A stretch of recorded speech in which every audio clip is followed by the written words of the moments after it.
ভাগ্য নিজে দিকে কখনো আসমান ফেটে, আসমানে কখনো কোনো চিত্র দেখছ? পৃথিবী সৃষ্টি হওয়ার পর থেকে আসমান চিত্র কখনো হয় নাই। নবী করিম সাল্লাল্লাহু আলাইহি ওয়াসাল্লামের মেরাজ হওয়ার সময় আল্লাহকে চিত্র করতে হয় না, আল্লাহ সূর্য দিশা আল্লাহ নিয়ে গেছে, ঠিক না? এছাড়া ফেরেশতাদের আগমন, এগুলো তো দরজা আছে। আসমান ফেটে কখনো ভাগ্য আসে না, আসমান ফেটে দুনিয়া থেকেও কিছু উঠে না, প্রসেস আছে সবকিছু। ওই জন্য তোমার ভাগ্য বদলানোর জন্য এখানে প্রতিষ্ঠানগুলো যথেষ্ট, একেবারে যারা ক্যারিয়ার নিয়ে যারা এই সমস্ত প্রতিষ্ঠান কাজ করে, এই সার্কুলেশনটা আসার পরে একেবারে বুক ফাটা আওয়াজ, কান ফাটা, একেবারে দিক বিদিক বিদীর্ণ করা আওয়াজ দিয়ে তোমাকে বারবার করে উচ্চার করার চেষ্টা করছে, this is the last ever opportunity in your life. বারবার করে বলে যাচ্ছে। কার কথা কে শুনে? তুমি ঘুমিয়ে আছো। বাংলা অনেকে আছে না, বাংলা পড়ে সে না পারে বাংলা, না পারে অন্য কিছু, বিশ্ববিদ্যালয়ে বাংলা যে ভর্তি হয় সে শেষ শেষ, বাংলাও বলে যায়, অন্য কিছুও বলে যায়। অন্য কিছু যখন পড়ে সে ভাবে সে বাংলা পারে, আর বাংলা যখন পড়ে এগুলো তো সহজে বলতে পারে। সুতরাং না ইদার না উদার, দরমিয়ান মে জাস্ট বিকামস সদর বদর, সদর বদর হয়। এবং তুমি দেখো সাবজেক্টিভ এগুলো কি পড়তে হবে, এখানে পড়তে হওয়ার ব্যাপারটাতে কোচিং করার ব্যাপারটা অন্য সময়ে, কোচিং করার ক্ষেত্রে আমি একটু কৌশলী হয়ে কথা বলি। সাধারণভাবে একজন প্রফেশনাল শিক্ষক হিসাবে, আমি একজন ক্যাডার কর্মকর্তা হিসাবে কথাগুলো বলার সময় রক্ষণশীল ভাষায়, মার্জিত ভাষায়, ঘুরিয়ে ফিরিয়ে গুলিয়ে বালিয়ে কোচিং এ আসার কথা কোচিং করলে ভালো। এক কোচিং এর ভূমিকা একটু রক্ষণশীল মেজাজে বলি। কিন্তু এখন তোমাকে আমি স্ট্রং শব্দে, বোল্ড শব্দ বলছি, স্ট্রংলি কোচিং করতে হবে, কারণ তোমার কাছে সময় নেই। তুমি তোমার কাছে যে অনার্স লেভেলের যে সিলেবাসগুলো দেওয়া আছে, যেমন কালকে ইংলিশের লিটারেচারের ইংলিশ ব্যাচ, মানে প্রফেশনাল সাবজেক্টের ইংলিশের লিটারেচারের ইংলিশের কে আছে, কালকে সন্ধ্যায় রাত্রে ক্লাস নিয়েছি, রাত 9টায় 9টার ক্লাস শুরু করছি, 9:36 1 ঘন্টার মতো ক্লাস নিয়েছিলাম। ওখানে অনলাইনেও আমাদের অনেকে ভর্তি আছে, এই জন্য ওটার জন্য লেকচার শিখে রেডি করছি। তো ইংলিশে আমি এই কথাটাই বোঝাচ্ছিলাম। মনে করো ওখানে দেওয়া হয়েছে 4টা পার্ট, পুরো সিলেবাসকে 2টা পার্ট করা হয়েছে। পার্ট 1-এ A B আছে, পার্ট 2-তে A এবং B আছে। প্রত্যেকটা পার্ট থেকে 25 করে মার্কস এবং ওখানে 100 মার্কসের একটা লিটারেচারের সিলেবাস দেওয়া আছে। তো ওখানে দেখো পার্ট 1 হচ্ছে শেক্সপিয়ার, এবং শেক্সপিয়ারের 5টি নাটক, ইন্ডিয়ার স্পেসিফিক করে শুধুমাত্র 5টা নাটক। এবার শেক্সপিয়ারের নাটক লেখা আছে 60 পৃষ্ঠা, মতামত 8 পৃষ্ঠা। শেক্সপিয়ারের সনেট লেখা আছে, এভাবে বিভিন্ন তার ক্রিয়েশনস গুলো আছে। তারা শুধুমাত্র 5টি নাটক কেন দিল? তার মানে একজন লিটারেচার থেকে যে সমস্ত সাবজেক্টিভ কোয়েশ্চেন গুলো আসবে, এই কোয়েশ্চেন গুলো বিসিএস প্রিলির ইংরেজি সাহিত্যের যে প্রশ্ন, ওই প্রশ্নের মতো না। বিসিএস প্রিলিতে ইংরেজি সাহিত্যের যে সিলেবাস, এখানে 15 নম্বরের যে সিলেবাসটা দেওয়া আছে, এটার প্রিপারেশন হচ্ছে অনার্সে যারা ইংলিশ পড়ে তাদের যে একটা সিলেবাস আছে, 4 বছরের যে সিলেবাসের একটা বই, ধরো একটা বই, জাস্ট এক্সাম্পল, এই বইয়ে যে সূচিপত্র আছে, সূচিপত্রের প্রিপারেশন, সূচিপত্রের বাইরে ভেতরে ঢুকে পড়ার মতো কিছু এই পরীক্ষায় কখনো আসে নাই, আসাটাও যৌক্তিক না। কিন্তু যখন তুমি এই যে সাবজেক্টিভ 100 নম্বরের প্রশ্ন করা হবে, তোমাকে কি সূচিপত্র দেখে প্রশ্ন করা হবে? তোমাকে যদি সূচিপত্র দেখে প্রশ্ন করা হতো, তাহলে শেক্সপিয়ারের নাটক 5টা সিলেক্ট না করে ওখানে 37টা নাটক শুধু শেক্সপিয়ার লিখত।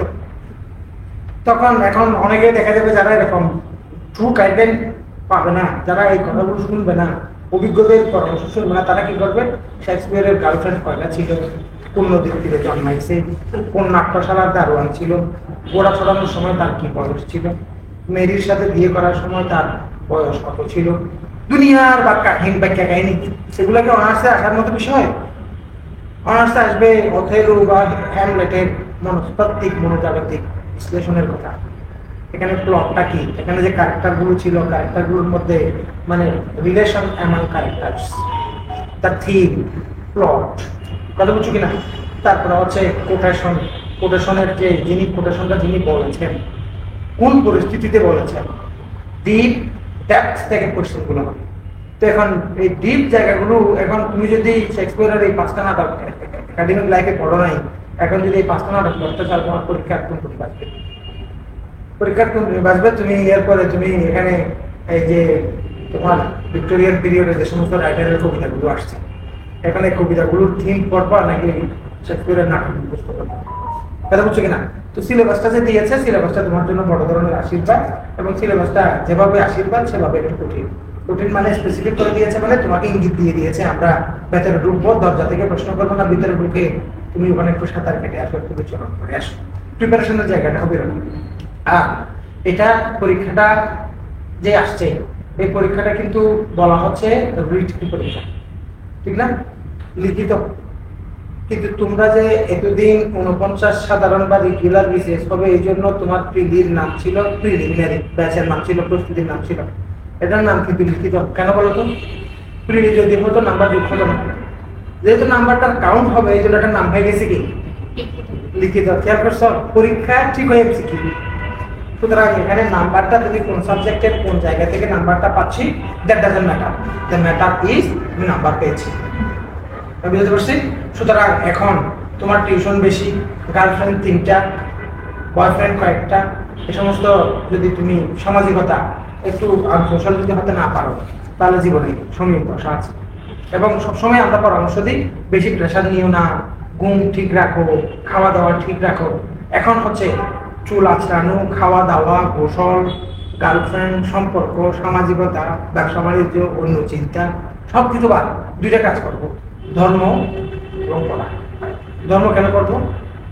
রিলিজিয়াস হুয়ার ইউ আর, যে ধর্মেরই তুমি হও না কেন, তুমি যদি একটু ধর্মের প্রতি কমান্ডমেন্ট, ধর্মের বেসিক কমান্ডমেন্টস গুলো যদি ফলো করো, তোমার কনফিডেন্স লেভেল অনেক বেশি বাড়বে। এবং তুমি যদি রিলিজিয়াস নর্মসগুলো, রিলিজিয়াস কমান্ডগুলোকে ফলো করতে যাও, দেখবা তোমার হ্যাবিটের মধ্যে একটা চেঞ্জ আসছে। লম্বা সময়ে রাত জাগার অভ্যাসের মধ্যে অটোমেটিক চেঞ্জ চলে আসবে। ভোর বেলায় ফজরের নামাজ পড়ে ওই সময়টাকে কাজে লাগানোর অভ্যাস তোমার আসবে। যে ব্যক্তি ফজরের নামাজের আগে ঘুম থেকে জেগে উঠবে এবং তখন থেকে নামাজের আগে 1-2 ঘন্টা পড়বে, কমপক্ষে 1 ঘন্টা পড়বে, নামাজের পরে সময়টা থেকে 11টা পর্যন্ত আল্লাহ করবে, এরপরে ঘুম দাও, একেবারে রিল্যাক্সে ঘুম দিয়ে একটা টাইট করে খাবা, সকালেই একটা ঘুম দাও, ঘুম দিয়ে তুমি 1-2টা বাজে 3টা বাজে ঘুম থেকে পড়ো, গোসল দাও, আবার পড়তে বসো, সেই রাতের 11টায় ঘুমিয়ে যাবা, মোবাইল বন্ধ, ক্লোজিং মোবাইল ফোন, একেবারে ফুল অ্যাভয়েড করো। সোশ্যাল মিডিয়ায় কোথায় কি হচ্ছে এই সমস্ত খবর আমাদের হাতে সময় নেই। এখন জীবনে এত মানে আনন্দ করার সময় যদি হায়াতে বেঁচে থাকে অনেক কিছু আছে, কিন্তু এই সুযোগ আসবে। সুতরাং একেবারে মানে ওই যে একটা কথা আছে না, সাম চান্সেস নেভার কাম এগেইন, এখানে চান্সেস যেহেতু বলছি, আমি কাম বলছি, কামস না বলে, হ্যাঁ, তাহলে কখনোই আর আসবে না। সুতরাং আমরা utilise the time, utilise the time, সময় যেটা আছে। এবং এখানে ডিপেন্ডেন্সি থেকে বেরিয়ে যেতে হবে। কোচিং এর সাপোর্টগুলো হচ্ছে এখন সপ্তাহে 2টা করে পরীক্ষা হবে। কোর্স প্ল্যান কি পেয়ে গেছো হাতে? এক্সাম প্ল্যান অনেকে পাইছো, অনেকে পাও নাই, যারা পাও নাই তারা কালেক্ট করে নিবা। যদি তুমি 49 পাও, তোমার আসলেই তোমার হাতে অনেক ভালো একটা প্রজেক্ট ছিল, আর্নিং এর মধ্যে ছিল, সবকিছুর মধ্যে you have to keep everything aside. সবকিছু অ্যাসাইড রাখো এবং concentrate on religious aspects and পড়াশোনা। Please, for God's sake, change করে ফেলো, একেবারে মুটুকে ইয়া করে ফেলো, টাইট একেবারে। ইভেন 47-এর প্রার্থী হলেও এই এফোর্টটা 47-এও টিকবে, এদিকেও টিকবে। এবং 47 নিয়োগ হতে হতে তোমার এদিকে চাকরি হয়ে যাবে 1 বছর। 47 রিটেন হবে, ভাইভা হবে, এগুলো প্রক্রিয়া শেষ হতে হতে এর মাঝখানে এগুলো এই এমসিকিউ পরীক্ষার পরে ভাইভার পরে তোমার নিয়োগ, তুমি চাকরি করে পুরো হয়ে যাবে। তোমার বাচ্চা হয়তো কোয়া কান্না করবে, আর তোমার বন্ধু যে 47-এ সে হচ্ছে কোনো ভাইবার জন্য তাই এবং সাদা শার্টের দোকানে দৌড়াচ্ছে। আর তুমি দৌড়াচ্ছ, তোমার বন্ধুর সাথে দেখা হবে কোথায়? শপিং মলে। তুমি কিনতে গেছো বাচ্চার জন্য পাম্পাস, ও কিনতে গেছে কি নিজের জন্য টাই। এই পরিস্থিতির জন্য স্বপ্ন দেবো, ভালো ভালো স্বপ্ন দেখবা, ডিটারমাইন্ড হও। পড়াশোনাগুলো কিভাবে করবো তা নিয়ে কথা। তাহলে ম্যাথমেটিক্স নিয়ে আমাদের বাবু স্যারকে যেহেতু পাচ্ছি, that's a very good news. স্যারের লেখা অনেকগুলো বই আছে, প্রায় 27 থেকে 33টা বই আছে হায়ার ম্যাথমেটিক্সের উপর। এগুলা যেমন এই শহরে অনার্সের স্টুডেন্ট আলাদা করে পড়ায় এবং অনেকগুলো ব্যাচ আছে, এমন একমাত্র শিক্ষক, অনেকেই তোমরা পাইনি নিচ্ছি। তো এই স্যার ম্যাথ পড়াবে, ফিলোসফি, সকল সাবজেক্টের জন্য আমাদের ব্যাচ আছে। আমি এখানে এগুলো জাস্ট দেখাচ্ছি, মানে এখান থেকে কিছু ব্যাখ্যা করবো, এরকম কিছু না। আমি জেনারেল কথাবার্তা বলবো। জেনারেল কথাবার্তাগুলোর মধ্যে এই সময়কে কিভাবে কাজে লাগাবো কথাগুলো বলছি, কথা মাপা। আবারও বলছি, কোনো ধরনের লম্বা মোটিভেশন নয়, এক্সট্রা এই কথা সেই কথা নয়, দুইটা কথা। বেঁচে থাকার জন্য খাবো, রিলিজিয়াস বিষয়গুলো কেন মেনে চলবো, 5 ওয়াক্ত নামাজ যদি তুমি পড়ো অনেক বেশি ডিসিপ্লিন হয়ে যাবে, এবং আর্লি রাইজার হওয়া, এই সবটা না, জীবনে একটা চ্যালেঞ্জ নিয়ে নাও। 11টার পরে তোমার চুপ যেন কোনোভাবে না থাকে। ঘুম যদি না আসে বেশি করে খাও, যদিও ডাক্তাররা বলবে রাতে খাওয়া এই সেই, এগুলো বাদ দাও, ডাক্তারি আমরা পরে করবো। বেশি করে খেয়ে ঘুম যেন চলে আসে, এবং এর আগে 1 না 2-3 ঘন্টা টানা করে পড়াশোনা করবা। আর তাও যদি ঘুম না আসে, এই যে একটা কঠিন সাবজেক্ট নিয়ে বইটা খুলে শুয়ে পড়বা, চুপ বন্ধ করে 2-3 মিনিটের মধ্যে ঘুম চলে আসবে। ঠিক আছে? এই জন্য টাইমলি ঘুমানো, এবং তোমার জন্য ঘুমের টাইম কেটে দিছি আমি, 2টা দিছি তো। কারণ তুমি যদি ওখানে নামাজের আগে উঠো, তাহলে অবশ্যই দিন আরেকটা যদি ঘুম না দাও, সারাদিন যদি ঝুড়ে দেবে পড়ার টেবিলে ঝুড়ার মতো, মানে এখানে জিমুনি জাকুনি পড়ার টেবিলে চুপ ফেলে মাথা ফেলে তুমি ভাবছো তুমি পরিশ্রম করছো, শরীরকেও কষ্ট দিচ্ছ, সময়টাও ওয়েস্ট করছো, বইকেও কষ্ট দিচ্ছ, বইয়ের উপর মাথা ফেলছো, বই তোমার গালি দিচ্ছি। লাইভ আছে এই জন্য, না হলে তোমার একটা গালি চালু করে দিতাম, বই তোমাকে কি গালি দিচ্ছে, লাইফ না হলে সবটা বলতাম, ঠিক না? সবাইকে কষ্ট দিচ্ছ, ব্যাংককে, টেবিলকে, এই you are just wasting your valuable time. এগুলো কোনো পড়া হচ্ছে না। এই জন্য পড়ার সময় যে কাজগুলো, অনেক কাজের মধ্যে সবচেয়ে বড় ব্যাপার মাথায় রাখবা, before starting every particular study session, set আ টার্গেট। এটা টার্গেট সেট করো, আমি এই 2 ঘন্টা পড়বো, এবং এই 2 ঘন্টার মধ্যে within this 2 hours I will finish this 4 chapters. এবং after finishing that period, ask yourself, have you completed your target? Have you reached your destination? Ask yourself, closing the book. Do this regularly, daily. এবং এখন থেকে পড়াশোনার পদ্ধতির মধ্যে একটা বড় পরিবর্তন আনবা। ওই পরিবর্তনটা হচ্ছে এই 7 ডে মেথডস। 7 ডেজ, কয়দিন? 7 দিন। 7 দিন। তাহলে প্রথম কাজ হচ্ছে বিফোর, আমি বলেছি কি একটা টার্গেট সেট করো। টার্গেট আমাদের তো এখন টার্গেট হচ্ছে 2 মাসের মধ্যে আমাদের 2 ধরনের সিলেবাস শেষ করতে হবে। এটা তো আমাদের মেইন মেজর টার্গেট আছে। ওই টার্গেট না, ডেইলি টার্গেট। এখন ডেইলি টার্গেটের মধ্যে আবার সেশন টার্গেট, আর্লি সেশনে এই কাজ করবো, এবং ওই সেশনটা শুরু করার সময় টার্গেট নিলাম এই চ্যাপ্টার 3টা, এই 3টা চ্যাপ্টার এই 2 ঘন্টার মধ্যে পড়বো, এবং যা পড়েছি সেশনটা শেষ করার আগে নিজে প্রশ্ন করবো। অথবা যেহেতু এমসিকিউ পরীক্ষার জন্য প্রিপারেশন নিচ্ছি, এমসিকিউ পাস করার জন্য মহা ঔষধ হচ্ছে কি জানো? ডেইলি এমসিকিউ প্র্যাকটিস করা, ডেইলি প্র্যাকটিসটা করার জন্য আমরা একটা পদ্ধতি রাখবো। পদ্ধতিটা হচ্ছে, এখানে যে পরীক্ষাগুলো হবে, এখানে উইকলি 2টা টেস্ট হবে। আন্দাজি নাম কেউ আসতে টেস্টের সংখ্যা বাড়িয়ে তোমাকে টায়ার যেমন করে নেই, আবার অনেক কম দিলে তোমার সিলেবাসকে শেষ করা যাচ্ছে না। সবকিছু বিবেচনায় না খাওয়া ছেড়ে দিয়ে কতদিন কাজ করে কোন পদ্ধতিতে পরীক্ষা নিলে স্টুডেন্টরাও প্রিপারেশনটা নিতে পারবে, পরীক্ষাগুলো এফেক্টিভ হবে। ওভাবে আমরা সপ্তাহে উইকলি 2টি টেস্ট রেখেছি। টেস্টগুলোর জন্য টার্গেট করে পড়ে ফেলবা। তুমি দেখবা যদি আর্লি রাইজার হয়ে পড়াশোনা করো, সকাল 11টার মধ্যে ফজরের নামাজের পর থেকে সকাল 11টা পর্যন্ত তোমার যে পড়াটা হবে, তুমি যে সকাল 8টায় ঘুম থেকে ওঠো, 8টায় ঘুম থেকে উঠলে ঘুম পুরো নেই, কারণ তুমি তো রিল এবং শর্টস দেখতে দেখতে, বার্সেলোনা রিয়াল মাদ্রিদের ম্যাচ দেখতে দেখতে জোরে, এবং একটা কি নাচ ভাইরাল হয়েছে এখন, এটার নামটা কি, গানটা বলে গেছি। হ্যাঁ, ওই নাচ দেখতে দেখতে তুমি তোমার ঘুম আসতে 3টায়। এখন তুমি মনের জুড়ে 8টায় ঘুম থেকে উঠছো, দেখা যাচ্ছে বিকেল দুপুর 2টা পর্যন্ত আসলে তোমার পড়ায় তেমন কোনো কনসেন্ট্রেট করতে পারবে, এবং জুড়ে জাস্ট মানে এমনিতে mentally you are satisfied, you have spent 4 hours of your valuable time in front of your daily time, you are mentally satisfied.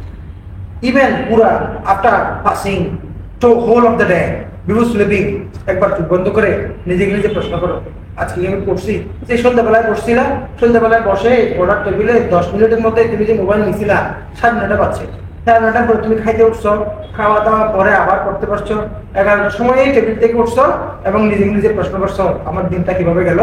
এই দিন কিভাবে গেল এটা নিজে অ্যাকাউন্টেবল করার যে কাজ, এই কাজটা শিবিরের একটা ইয়ে আছে না, এই ওই যে দৈনন্দিন রুটিন রাখার বিষয়।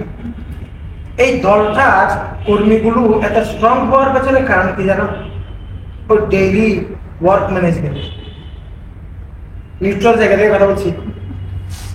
ডেইলি যে কাজ, উনি কয়েকটা নামাজ পড়েছি, আমি লিটারেচার কি কি পড়েছি, লিটারেচার মানে যে কোনো টেক্সট পড়া, আমি পরোপকার করেছি কিনা, ধর্মীয় কাজ, এখানে ধর্মীয় কাজ না, তোমার এমনি একাডেমিক কাজের কথাও লিখা আছে, একাডেমিক কাজ করছি কিনা। এখন তুমি কম করেছো বেশি করেছো, তুমি যখন রাত্রিবেলা ঘুমোতে যাওয়ার আগে তোমার ওই ডায়েরিতে টিক মার্ক দিতে যাও, নিজের কাছে নিজের লজ্জা পাও, লজ্জাটা তুমি হয়তো বাইরে প্রকাশ পাচ্ছে না, শর্মিন্দা হওয়ার যে একটা বিষয়, একটা সাই ফিল করা, প্রতিদিনই আমার এই ঘরটা শুনে যাচ্ছে, এই কাজটা আমার একেবারে হচ্ছে না, এই যে অ্যাকাউন্টেবল করা, এই কাজটা এই 2 মাস করো তো, এই 2 মাস বেরিয়ে যাও, বিশেষ খেলা হয়ে যাবা। ওটা পলিটিক্যাল কথা না, নিউট্রাল কথা, কথা বলছি কিনা। এবং এই তুমি ভালো করার জন্য এই টাইম ম্যানেজমেন্টের যে ব্যাপার, তাহলে তুমি যদি দেরিতে ঘুম থেকে উঠো পুরো দিনটা, তুমি এই যে মাগরিবের পরে 11টা পর্যন্ত এই সময়টা তোমার কাজ আসে না, কারণ তুমি কোনো টার্গেটও নাও না, তুমি এমনিতে জাস্ট পড়ার আছে পড়ছো, পড়তে নষ্ট করছো, এটা পড়বো, এটা মনে করছো না, ওটা পড়ি না, এটা পড়ি, তুমি জাস্ট এটা পড়ার আছে পড়তেছ, এবং তুমি চিন্তা করছো before sleeping, whenever you are asking yourself, have I used my day effectively? যখন কোশ্চেন করছো, তুমি মেন্টালি এক জায়গায় satisfied, I have spent whole of the day with my books in front of the reading table. I tried my best. Mentally satisfied, but you destroyed the day. এই দিনটা girlfriend নিয়ে পার্কে ঘুরতা, মনের মধ্যে আনন্দ, বিনোদন, শান্তি পাওয়ার একটা বিষয় আসছে, এই শান্তিটা হয়তো তুমি পাও নাই। টেবিলের সামনে, তক্তার সামনে কাঠকুট্টা টাইপের না খাওয়া, না পড়া, না পাইছো মজা, না পাইছো শিক্ষা, দুই দিকেই লস। এই জন্য যদি করি ইফেক্টিভলি করো। এই ইফেক্টিভলি করার জন্য কাজ হচ্ছে টার্গেট করা, টার্গেটটা সেট করে প্রতিটা সেশনে টার্গেট সেট করবো, এবং সাকসেসের অন্যতম শর্ত হচ্ছে কি হওয়া, আর্লি রাইজার। বলো কি হওয়া? Early raiser. এবং তোমার মধ্যে যদিও ধর্মীয় এই যে বেসিক্স গুলো এখন যে ধর্মের মধ্যে অনেক ভালোবাসা থাকা সত্ত্বেও ধর্মীয় বেসিক্স গুলো একেবারে ফুললি মেনে চলে এমন মানুষ কম, ঠিক না? এমন মানুষ করলে তো চকবাজার পুরোটা রাস্তা প্রতিটা জুমার মতো নামাজেরই আসতো। হ্যাঁ, জুমার নামাজে যেভাবে হয় অন্য নামাজে হয়, হ্যাঁ ওরকম হইতো। তো শুক্রবার একদিন কেন উপসে পড়া বের হয়, কারণ ওই একদিনে আমরা সিরিয়াসলি মানি। তো এই পরীক্ষার সময়টা প্রতিদিন জুমার নামাজ এরকম একটু সিরিয়াস থাকে, এটার পেছনে আল্লাহর কাছে যাইতে হবে, কারণ তোমার কষ্টগুলো আল্লাহ তোমাকে দেওয়ার জন্য তকদির, আল্লাহ তোমাকে হায়াত বাড়িয়ে দিক, তকদির আছে না, ভাগ্য আছে না, ফেট যেটাকে তুমি বলো, এটা 2 ধরনের। এখানে মুবররম, মুআল্লাক। মুবররম হচ্ছে স্থায়ী, যেটা চেঞ্জ হবে না, আর মুআল্লাক হচ্ছে ঝুলন্ত, ঝুলে আছে। যদি কাজ ভালো করো টিকে থাকবে, খারাপ করো ছিঁড়ে যাবে। আমরা বলি না আল্লাহ তোমার হায়াত বাড়িয়ে দিক, তাহলে তোমার বয়স কত হবে, এটা হায়াত বাড়িয়ে দেওয়ার দোয়ার প্রসেস যেহেতু আছে, তাহলে ভালো কাজ করলে মানুষের হায়াত বাড়ে। তার মানে এটা এমন একটা সিদ্ধান্ত যে সিদ্ধান্তের মধ্যে চেঞ্জ আসার সুযোগ আছে। কথা বলছো কিনা? দেখো তোমার জন্য তোমার জীবনে কি ধরনের সাকসেস আসবে, এই ব্যাপারটাও তোমার ভালো কাজ, ভালো পরিশ্রম। আমার জীবনেও ঘটে যাওয়া, আমি আমার অতীত থেকে চোখ বন্ধ করলে আমি পাই সৃষ্টিকর্তার কাছে মন থেকে, ডিপ জায়গা থেকে, খালেজ নিয়তে মন থেকে চেয়ে পেয়েছি এমন অ্যাচিভমেন্ট আছে। এই জন্য আমি তোমাকে strongly having full believe on that I focus. বুঝছো? আমি তোমাকে এভাবেই ফোকাস করে যাচ্ছি। বলো টার্গেট কি করবো? প্রত্যেকটা টার্গেটের আগে, প্রত্যেকটা সেশনের আগে আমরা একটা কি সেট করবো? টার্গেট সেট করবো। টার্গেট সেট করার পরে এখন এমসিকিউ টাইপের পরীক্ষা ভালো করার জন্য টার্গেট সেট করার পরে যে কাজটা করবো সেটা হচ্ছে এই যে মনে করো 2 ঘন্টার একটা সেশন। এই সেশনটা শেষ করার সময় অবশ্যই নিজে একবার কি করবা? প্রশ্ন করবা। এভাবে তো আমরা রেগুলার পড়ে আগাচ্ছি। আগানোর সময় এই 7 দিন হচ্ছে 6 দিনের পড়া পড়বো, 7ম দিনের নতুন কোনো পড়া না পড়ে প্রথম 6 দিনের পড়া রিভাইজ করবো। তাহলে তুমি এমসিকিউ ভালো করবে, কারণ আমার কাছে সময় কম। এবং পড়া তুমি এমসিকিউ পরীক্ষার হলে বসে, আমি তো একেবারে প্র্যাকটিক্যালি একেবারে ফুললি একটু এই সমস্ত বিষয় নিয়েই লেগে আছি। এটা প্র্যাকটিক্যাল এক্সপেরিয়েন্স থেকে বলছি। ওটা হচ্ছে পরীক্ষার হলে 100টা প্রশ্ন, জাস্ট ফর এক্সাম্পল এই 100টা প্রশ্নের মধ্যে তুমি তোমার পাস করার জন্য প্রয়োজন ছিল 65, মানে নামটা তোমার রাখার জন্য। এখন তুমি পেয়েছো, তোমার ওখানে কিন্তু প্রায় 75 কোয়েশ্চেন তোমার মন ছিল, তো তুমি অথচ তুমি নাম্বার পাচ্ছ 55। তাহলে 75টা কোয়েশ্চেন তোমার কাছে পরিচিত থাকা সত্ত্বেও 55তে আটকে গেছো, অথবা 60 মার্কসে গিয়ে আটকে গেছো, পাশে 5 নাম্বারের জন্য তুমি ঠিক নাই। এই যে ফারাকটা ঘটে, এই ফারাকটার পেছনে কারণ হচ্ছে আমরা পড়েছি জিনিসগুলো।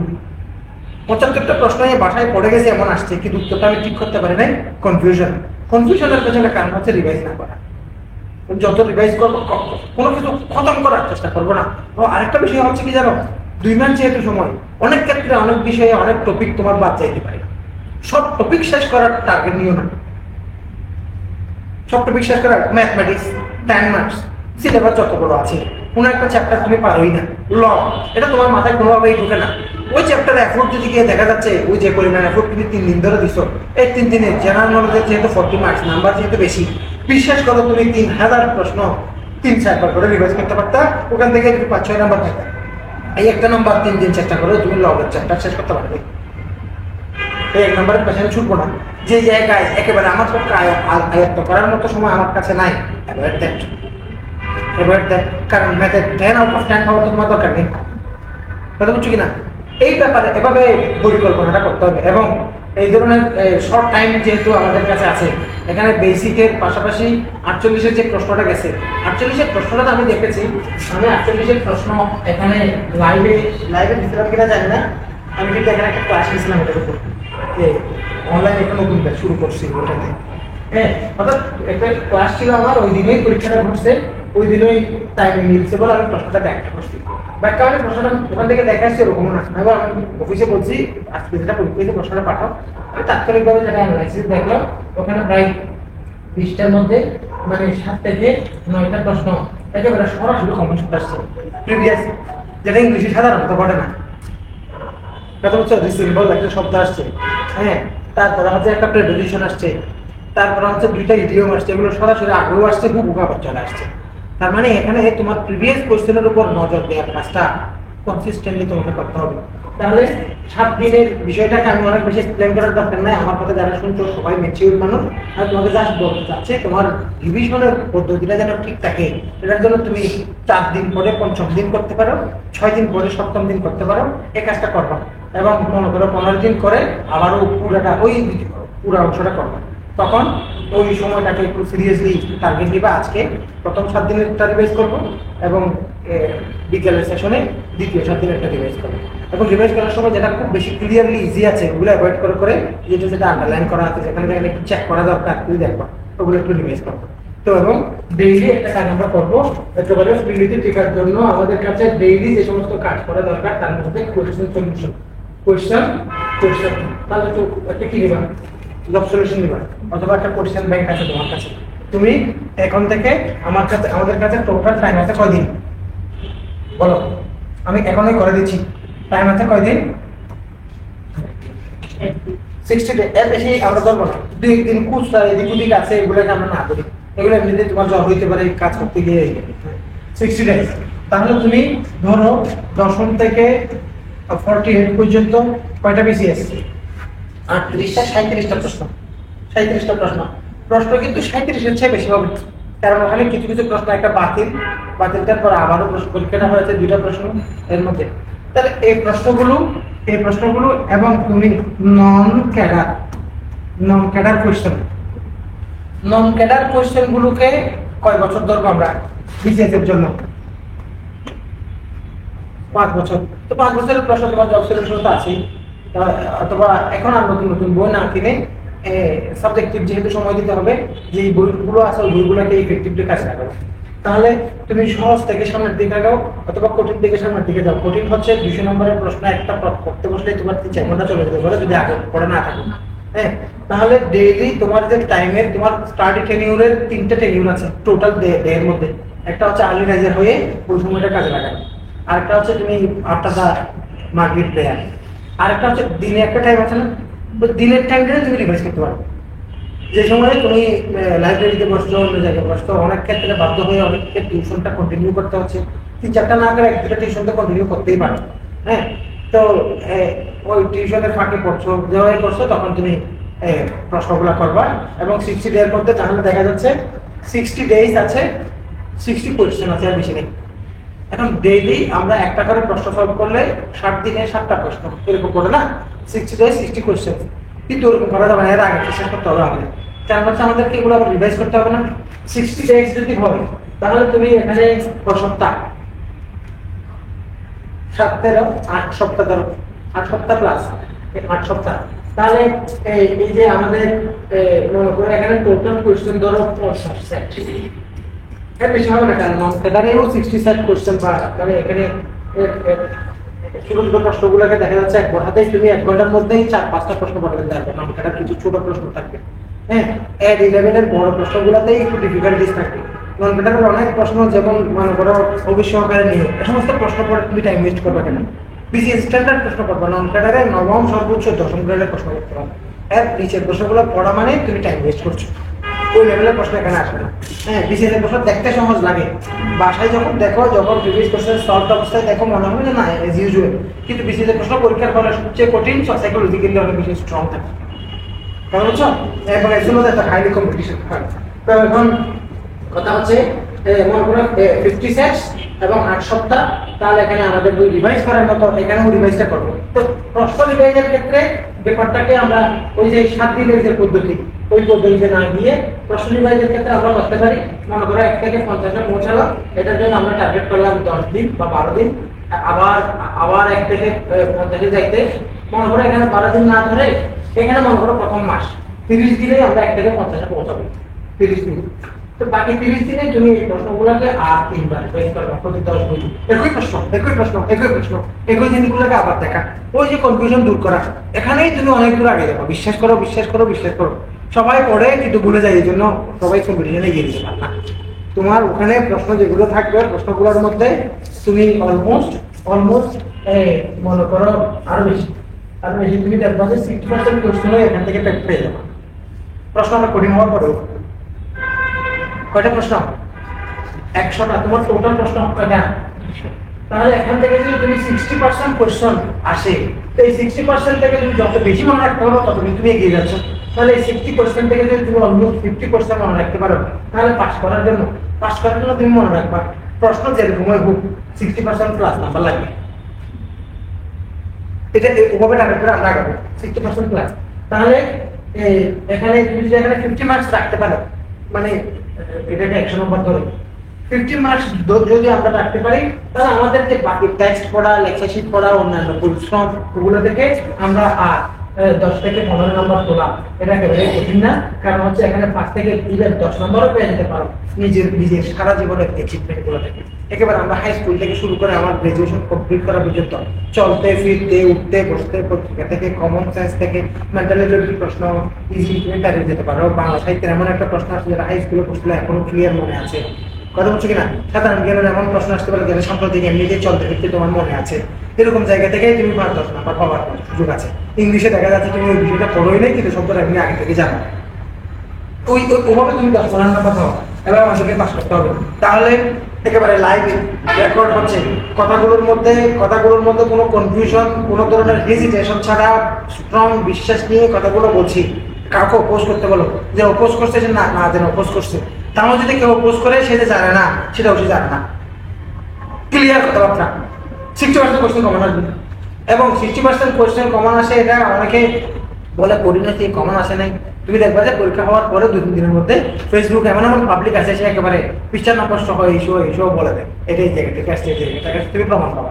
সুতরাং আমার এই কথাটা প্রমাণ করার জন্য কারো কোনো রেফারেন্সেরও দরকার নেই, তুমি নিজেই প্রমাণ পেয়ে যাবা এই 100টা প্রশ্নের মধ্যে কোনটা কতটা কিভাবে আসছে। তাহলে বলো, আমার এই কথাগুলোর মধ্যে পড়ার পদ্ধতিগত ভুল যেন না হয় সেজন্য ফোকাস ছিল। পদ্ধতিগত ভুলের মধ্যে বড় ভুল হচ্ছে র্যান্ডম পড়া। র্যান্ডম কোনো কিছু মস্তিষ্ক পাস করে রাখতে পারে না, মস্তিষ্ক তোমাকে ডেলিভারি দিবে না, সে কনফিউশনে পড়া যায়। এআইকে যদি তুমি উল্টা পাল্টা প্রম্পট লিখো, এআই তোমাকে শুধু উত্তর দেয়, তাহলে এআইয়ের যে চিন্তা, তোমার চিন্তা অত পাওয়ারফুল না, কারণ তুমি ব্রেন যদি ব্যবহার করো না, এআই কত সাত হয়ে তোমাকে ডেলিভারি দেওয়ার জন্য।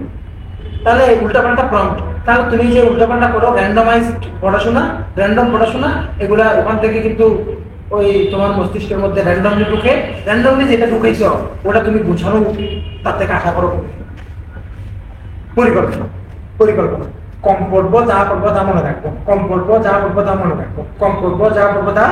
রাখবো, রিভাইজ করবো। অনেকে অনেক ধরনের মেথড দিবে। The best, the easiest way is 7 day process.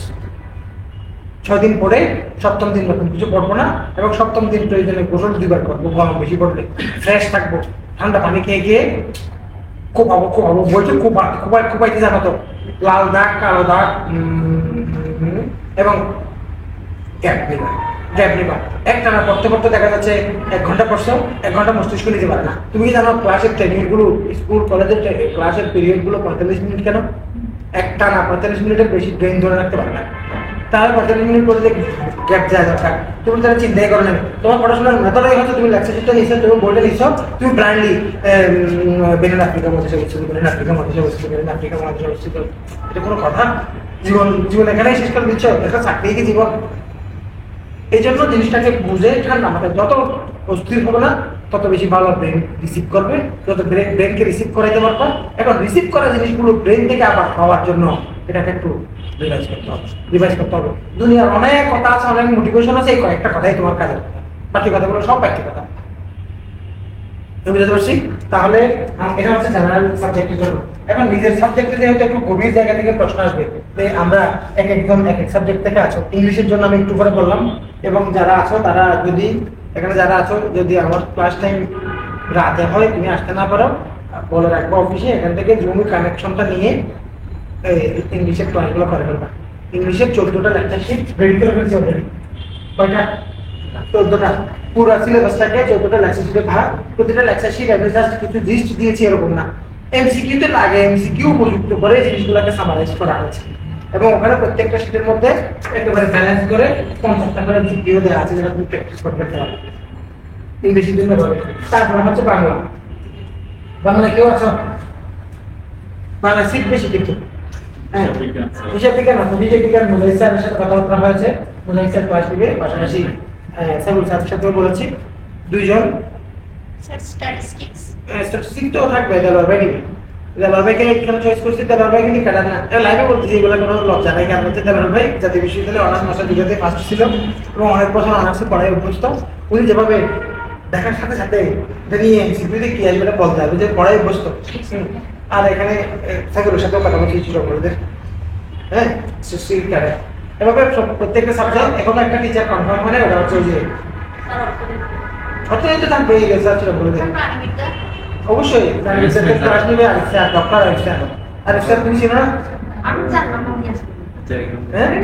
হ্যাঁ, স্যার যদি সকলের সময় না দেয় তাহলে এখানে মাহবুব আছে, জাকির ভাই আছে, ঢাকা বিশ্ববিদ্যালয় এবং ক্যাডার ব্যাকগ্রাউন্ড ঢাকা বিশ্ববিদ্যালয়। হ্যাঁ, ম্যানেজমেন্ট নিবে হচ্ছে মিনাস স্যার সিটি কলেজে, আর হচ্ছে এদিকে আরেকজন আছে, ওনার নাম আসতেছে না, মানে সবগুলো টিচার। আমি বলি জাস্ট একটা নাম না বলে, আমি জাস্ট একটা কথা বলি, ওটা হচ্ছে ওই যে খাদ্য ভর্তি আছে না, ওটা টিচার এখনো জোগাড় করতে পারে নাই। বাকি সব সাবজেক্ট টিচার আছে, এবং তোমরা এগুলো ক্লাস পাবা। তোমরা যেহেতু অফলাইনে যদি সাবজেক্টিভ ক্লাসগুলো না মিলে, তাহলে তুমি অনলাইনে করে নিবা। তোমার দরকার তো ওই যে নোটটা পাওয়া এবং জিনিসটা গুছিয়ে নেওয়া। হ্যাঁ, তো এক্ষেত্রে আমি যদি পরামর্শ দিই, পরামর্শ হচ্ছে সিলেবাসটাকে একটু বুঝবা, প্রত্যেকেই সিলেবাসটা স্টাডি করো। হ্যাঁ, সিলেবাসে এর মধ্যে আমরা যতটুকু দেখেছি ততটুকুতে সিলেবাসগুলো স্মার্ট করে করা হয়েছে। এমনিতে জাস্ট কিছু জিনিস বিক্ষিপ্তভাবে দেখা হয়নি, গভীরভাবে প্ল্যান ওয়েতে করা হয়েছে। এবং ওখানে অনেকে বলছে নিবন্ধন থেকে আসছে, ওই থেকে আসছে, আসলে অনার্সের সিলেবাসে কেউ বলছে ফার্স্ট ইয়ার থেকে আসছে, সেকেন্ড ইয়ার থেকে আসছে, ওরকম না, অনেকগুলো বই থেকে আসছে, অনেকগুলো জায়গা থেকে। তো এখন অনেক বেশি সুবিধা হয়েছে, পিএসসিকে অনেক বেশি ধন্যবাদ। আমাদের যেহেতু একেবারে পার্টিকুলার টপিকগুলো দিয়ে সিলেবাস দিয়ে দিয়েছে, আমরা অন্তত অনার্সের বই থেকে খুঁজে তোমার জন্য শীটটা তৈরি করে তোমাকে দেওয়ার সুযোগটা পাচ্ছি।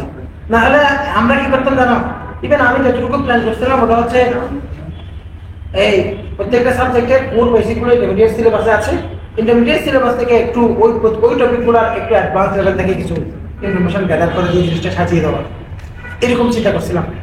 তো এখন কথা হচ্ছে তোমাদের প্রতি কথা আমি অনেক ফার্স্ট বলেছি যে আমি কথা আর কথা বেশি বললে ও অতিরিক্ত কথা আসবে, অতিরিক্ত কথার মধ্যে কাজে কথা থাকবে না, এই জন্য কথা ছাঁটাই করে ফেলি।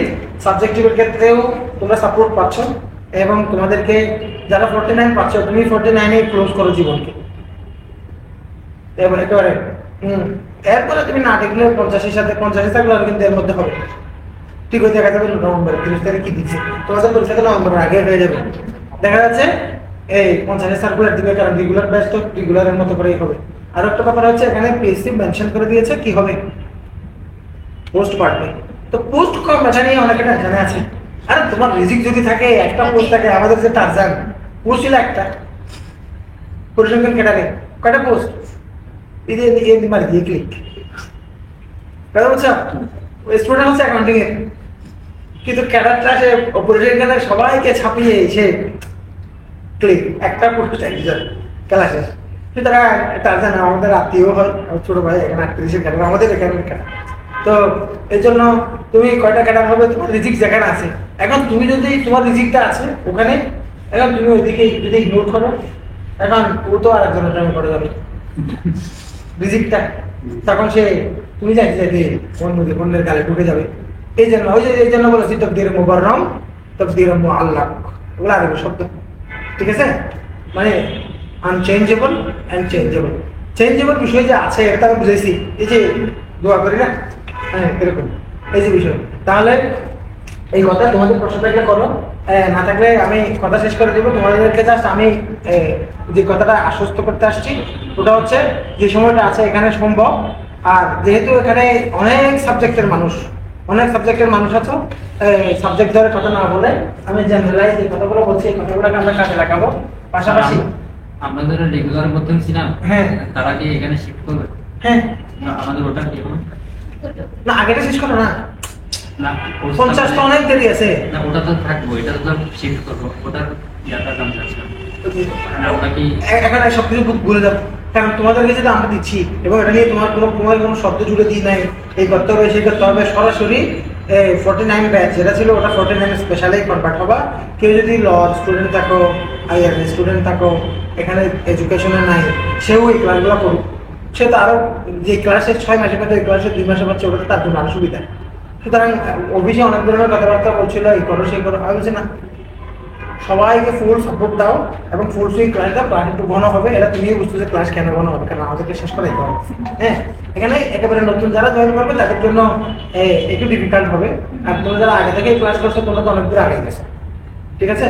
এখানে নতুন যারা জয়েন করছে এদেরকে আমি যেটা ব্যবস্থা করবো তা হচ্ছে ওই যে রেকর্ড ক্লাসগুলো দেখার জন্য সুযোগ করে দেবো। যদিও এক থেকেই ক্লাস পাবে, ক্লাস এক থেকে পাবে, কিন্তু ক্লাস তোমাকে যদি আমি একদিনে 10টা ক্লাস করাই, একদিনে একটা ক্লাস করালে যে ইফেক্ট হবে 10টা ক্লাস করলে তো ইফেক্ট হবে না। এই জন্যই কথাটা বলা, না হলে তো তাকে কোনো সিলেবাসে কোনো জায়গায় গ্যাপ দেওয়া হবে বা বাদ দেওয়া হবে। তাহলে জেনারেল সাবজেক্টগুলোতে ভালো করার জন্য বাংলায় আমাদের স্টুডেন্টরা যারা বাংলায় অবশ্যই স্যারের ক্লাসগুলো করবা। স্যারের ক্লাস এখন তোমরা স্যারের ক্লাসগুলো করে নোট করে আগাচ্ছ এবং তোমাদের শতভাগ বিষয় আছে বুঝিয়ে যাচ্ছে। হ্যাঁ এবং স্যারকেও ঘন ক্লাস দিতে হবে, যেহেতু স্যারকে শেষ করাইতে হবে এই জীবন স্যারের ক্লাসে।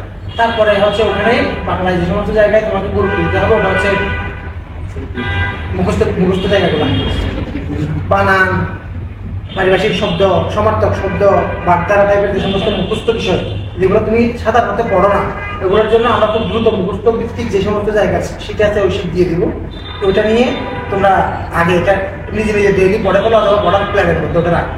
এবং ওই মুখস্থ ভিত্তিক বিষয়গুলো পড়ার জন্য একটা মেথড আছে, মেথড হলে তুমি কোনো কিছু মুখস্থ করবে না, কারণ মুখস্থ করতে গেলে আবারও বলছি চেষ্টা যাবে কিন্তু কাজে আসবে না, ভুলে যাবা।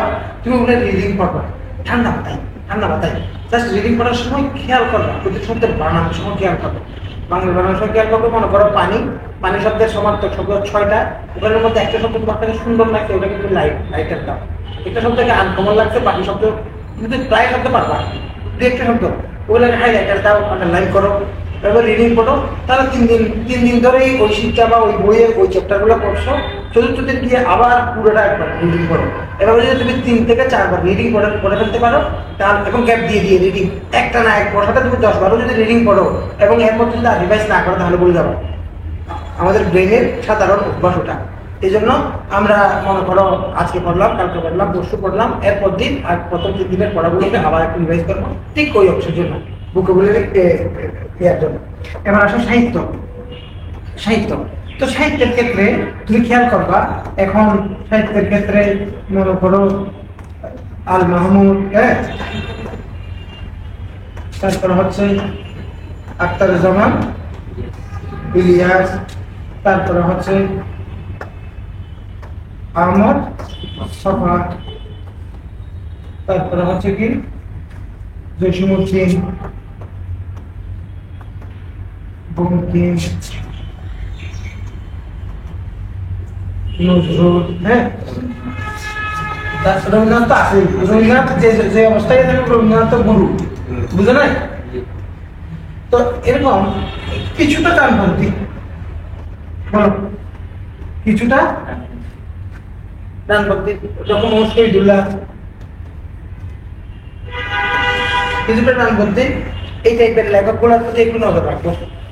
এই তাহলে কিছুটা ডানপন্থী অথবা সময়ের সাথে আমাদের যুগের সাথে তাল মেলাতে হবে, যুগের বিপরীতে গিয়ে ভালো করতে হবে না।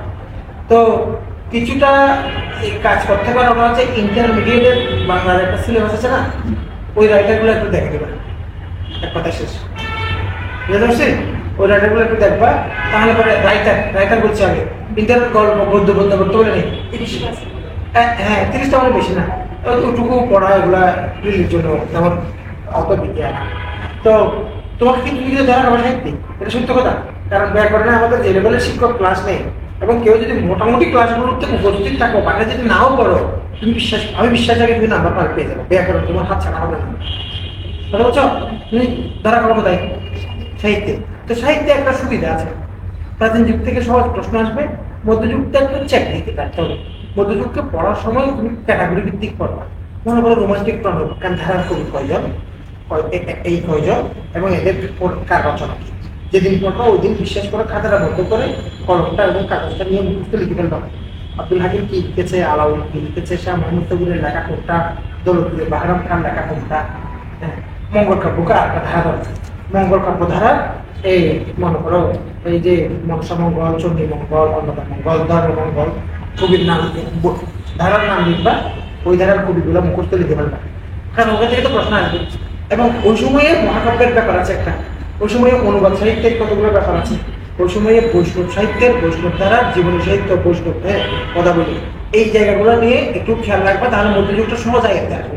তুমি যদি র্যান্ডমলি পড়ো, পড়া ভালো লাগবে, কারণ মধ্যযুগের পড়াগুলোতে কঠিনও আছে, সহজও আছে, মিশ্রণ আছে, মজা লাগবে ঠিকই, সময় যাবে অনেক। তাহলে আমি বলেছি বলো 3 থেকে 4টা ক্যাটাগরিতে ভাগ করে দেবে, নিজে নিজে ক্যাটাগরিতে ভাগ করার পরে ক্যাটাগরিটা খাতার উপরে শিরোনাম লিখে ওই ক্যাটাগরির লেখকগুলোকে তুমি সরাসরি লেখক এবং তার রচনা লিখে ফেলবা, তাহলে ওখান থেকে যে 2 থেকে 3 নাম্বার প্রশ্ন চালা আসবে, ওই নাম্বারগুলো তোমার চালা না হওয়ার সুযোগ আছে। হ্যাঁ, আর আধুনিক যুগের যখন আসবে, আধুনিক যুগটাকে সবসময় দেখবা যে বাংলার সাহিত্যের জন্য যে সিলেবাস দেওয়া হয়েছে, ওখানেও দেখবা একটা আলাদা করে অংশ দেওয়া আছে আধুনিক যুগের সূচনা, অর্থাৎ সূচনাটাকে একটা পর্ব হিসেবে ধরা হয়।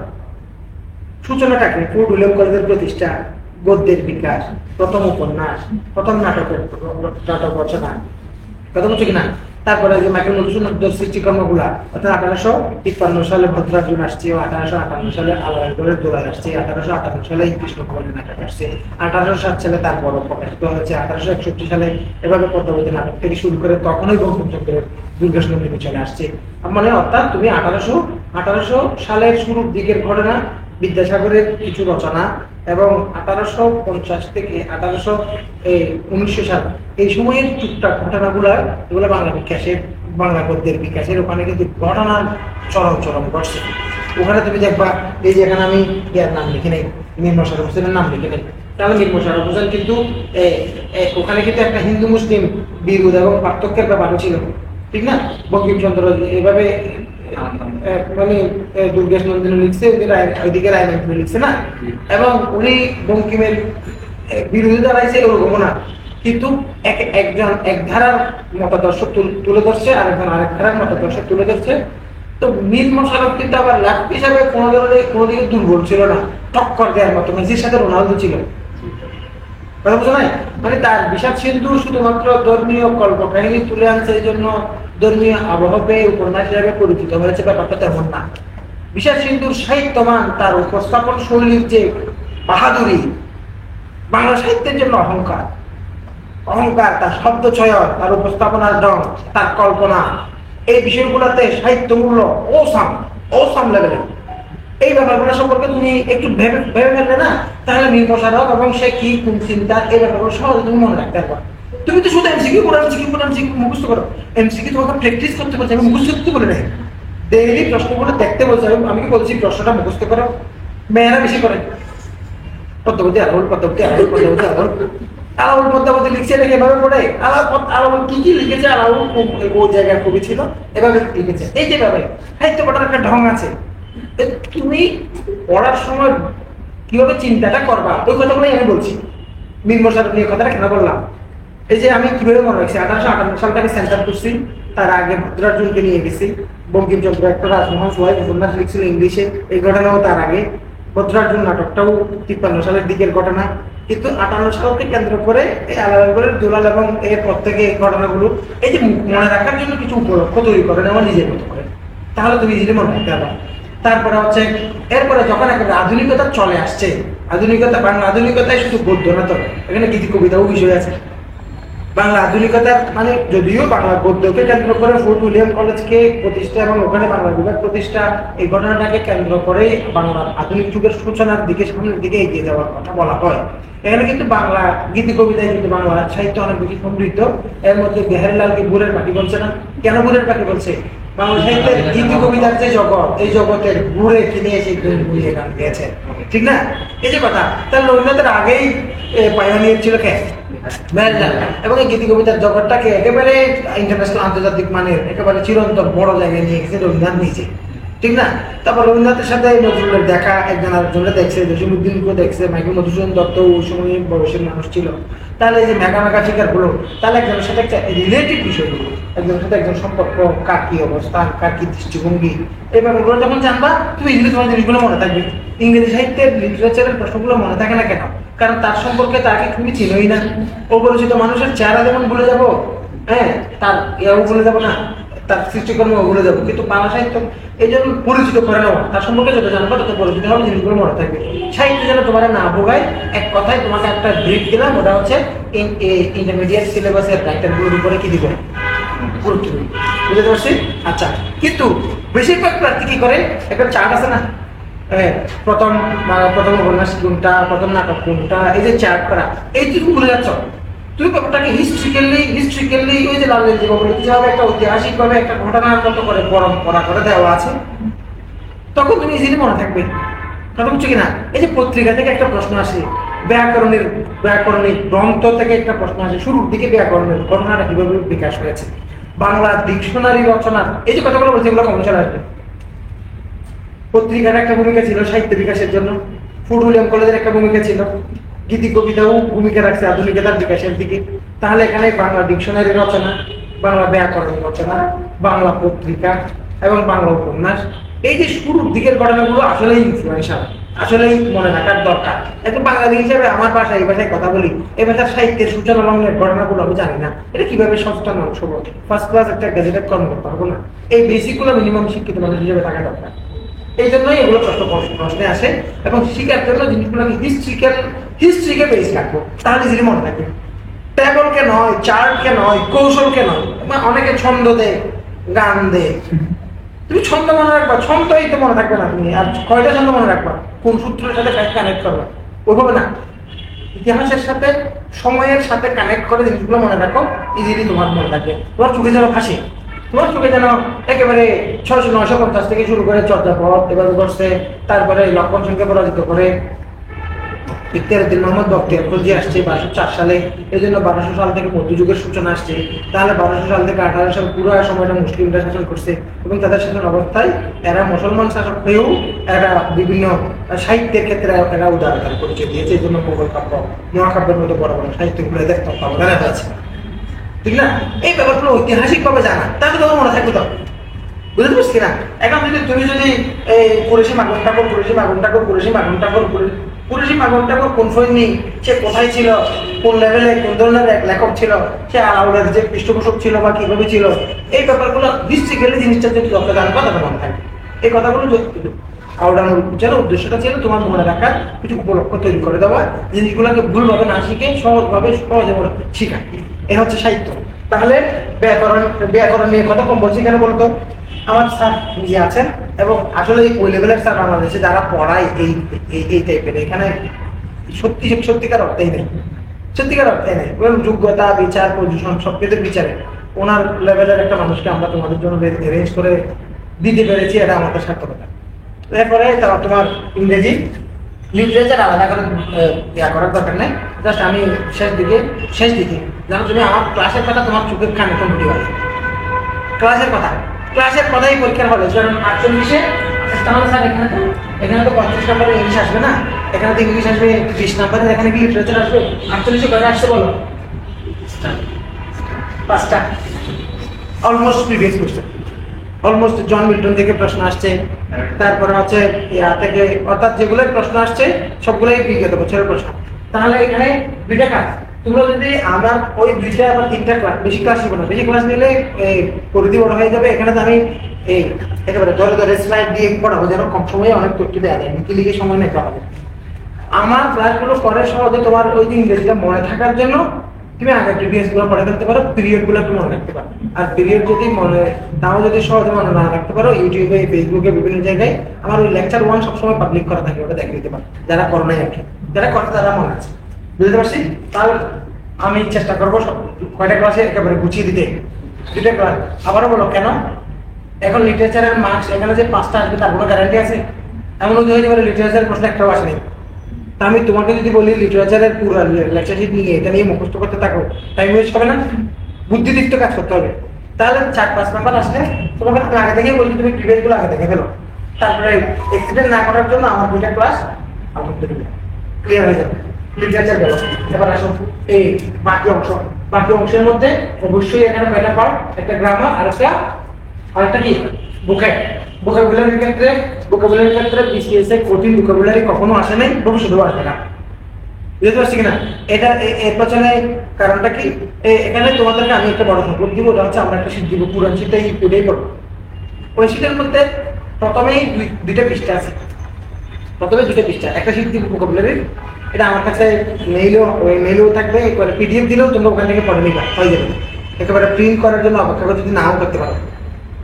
তোমার প্রথম 2টা পৃষ্ঠা আছে, ওই 2টা পৃষ্ঠায় কতগুলো কিওয়ার্ডস আছে। কিওয়ার্ডস গুলো হচ্ছে, মনে করো প্রিভিয়াস প্রায় 100 প্লাস নিয়োগ পরীক্ষার প্রশ্ন অ্যানালাইসিস করে দেখা গেছে ঘুরে ফিরে এই 150 শব্দ থেকেই পরীক্ষায় প্রশ্ন আসে। এই লিস্ট চেক করে নিবা। বাকি কাজ হচ্ছে সিনোনিম অ্যান্টোনিমের জন্য সিনোনিম অ্যান্টোনিম আসবে কয়টা, এর বেশি আসার কোনো সুযোগ আছে? প্রশ্ন তো 20 নম্বরের। এবার ওখানে আসছে কয়টা? একটা প্রশ্ন কয়টা? একটা। তাহলে ওই 1 নম্বরের জন্য তুমি জানতে রাখার দরকার নাই, ইভেন না পড়লেও সমস্যা নেই, কারণ ওই একটা নাম্বার দেখবে তুমি একটা শব্দ পড়ে না তুমি পারবা। আমি বুঝতে পারছি। এই জন্য কোন জায়গায় সময় বেশি দিতে হবে, কম দিতে হবে, তুমি যদি এখন যদি দিয়ে দিবো এটা মুখস্থ করা শুরু করো ফেননি দিন একটা লিমিট থাকে, কথা বলছি কিনা?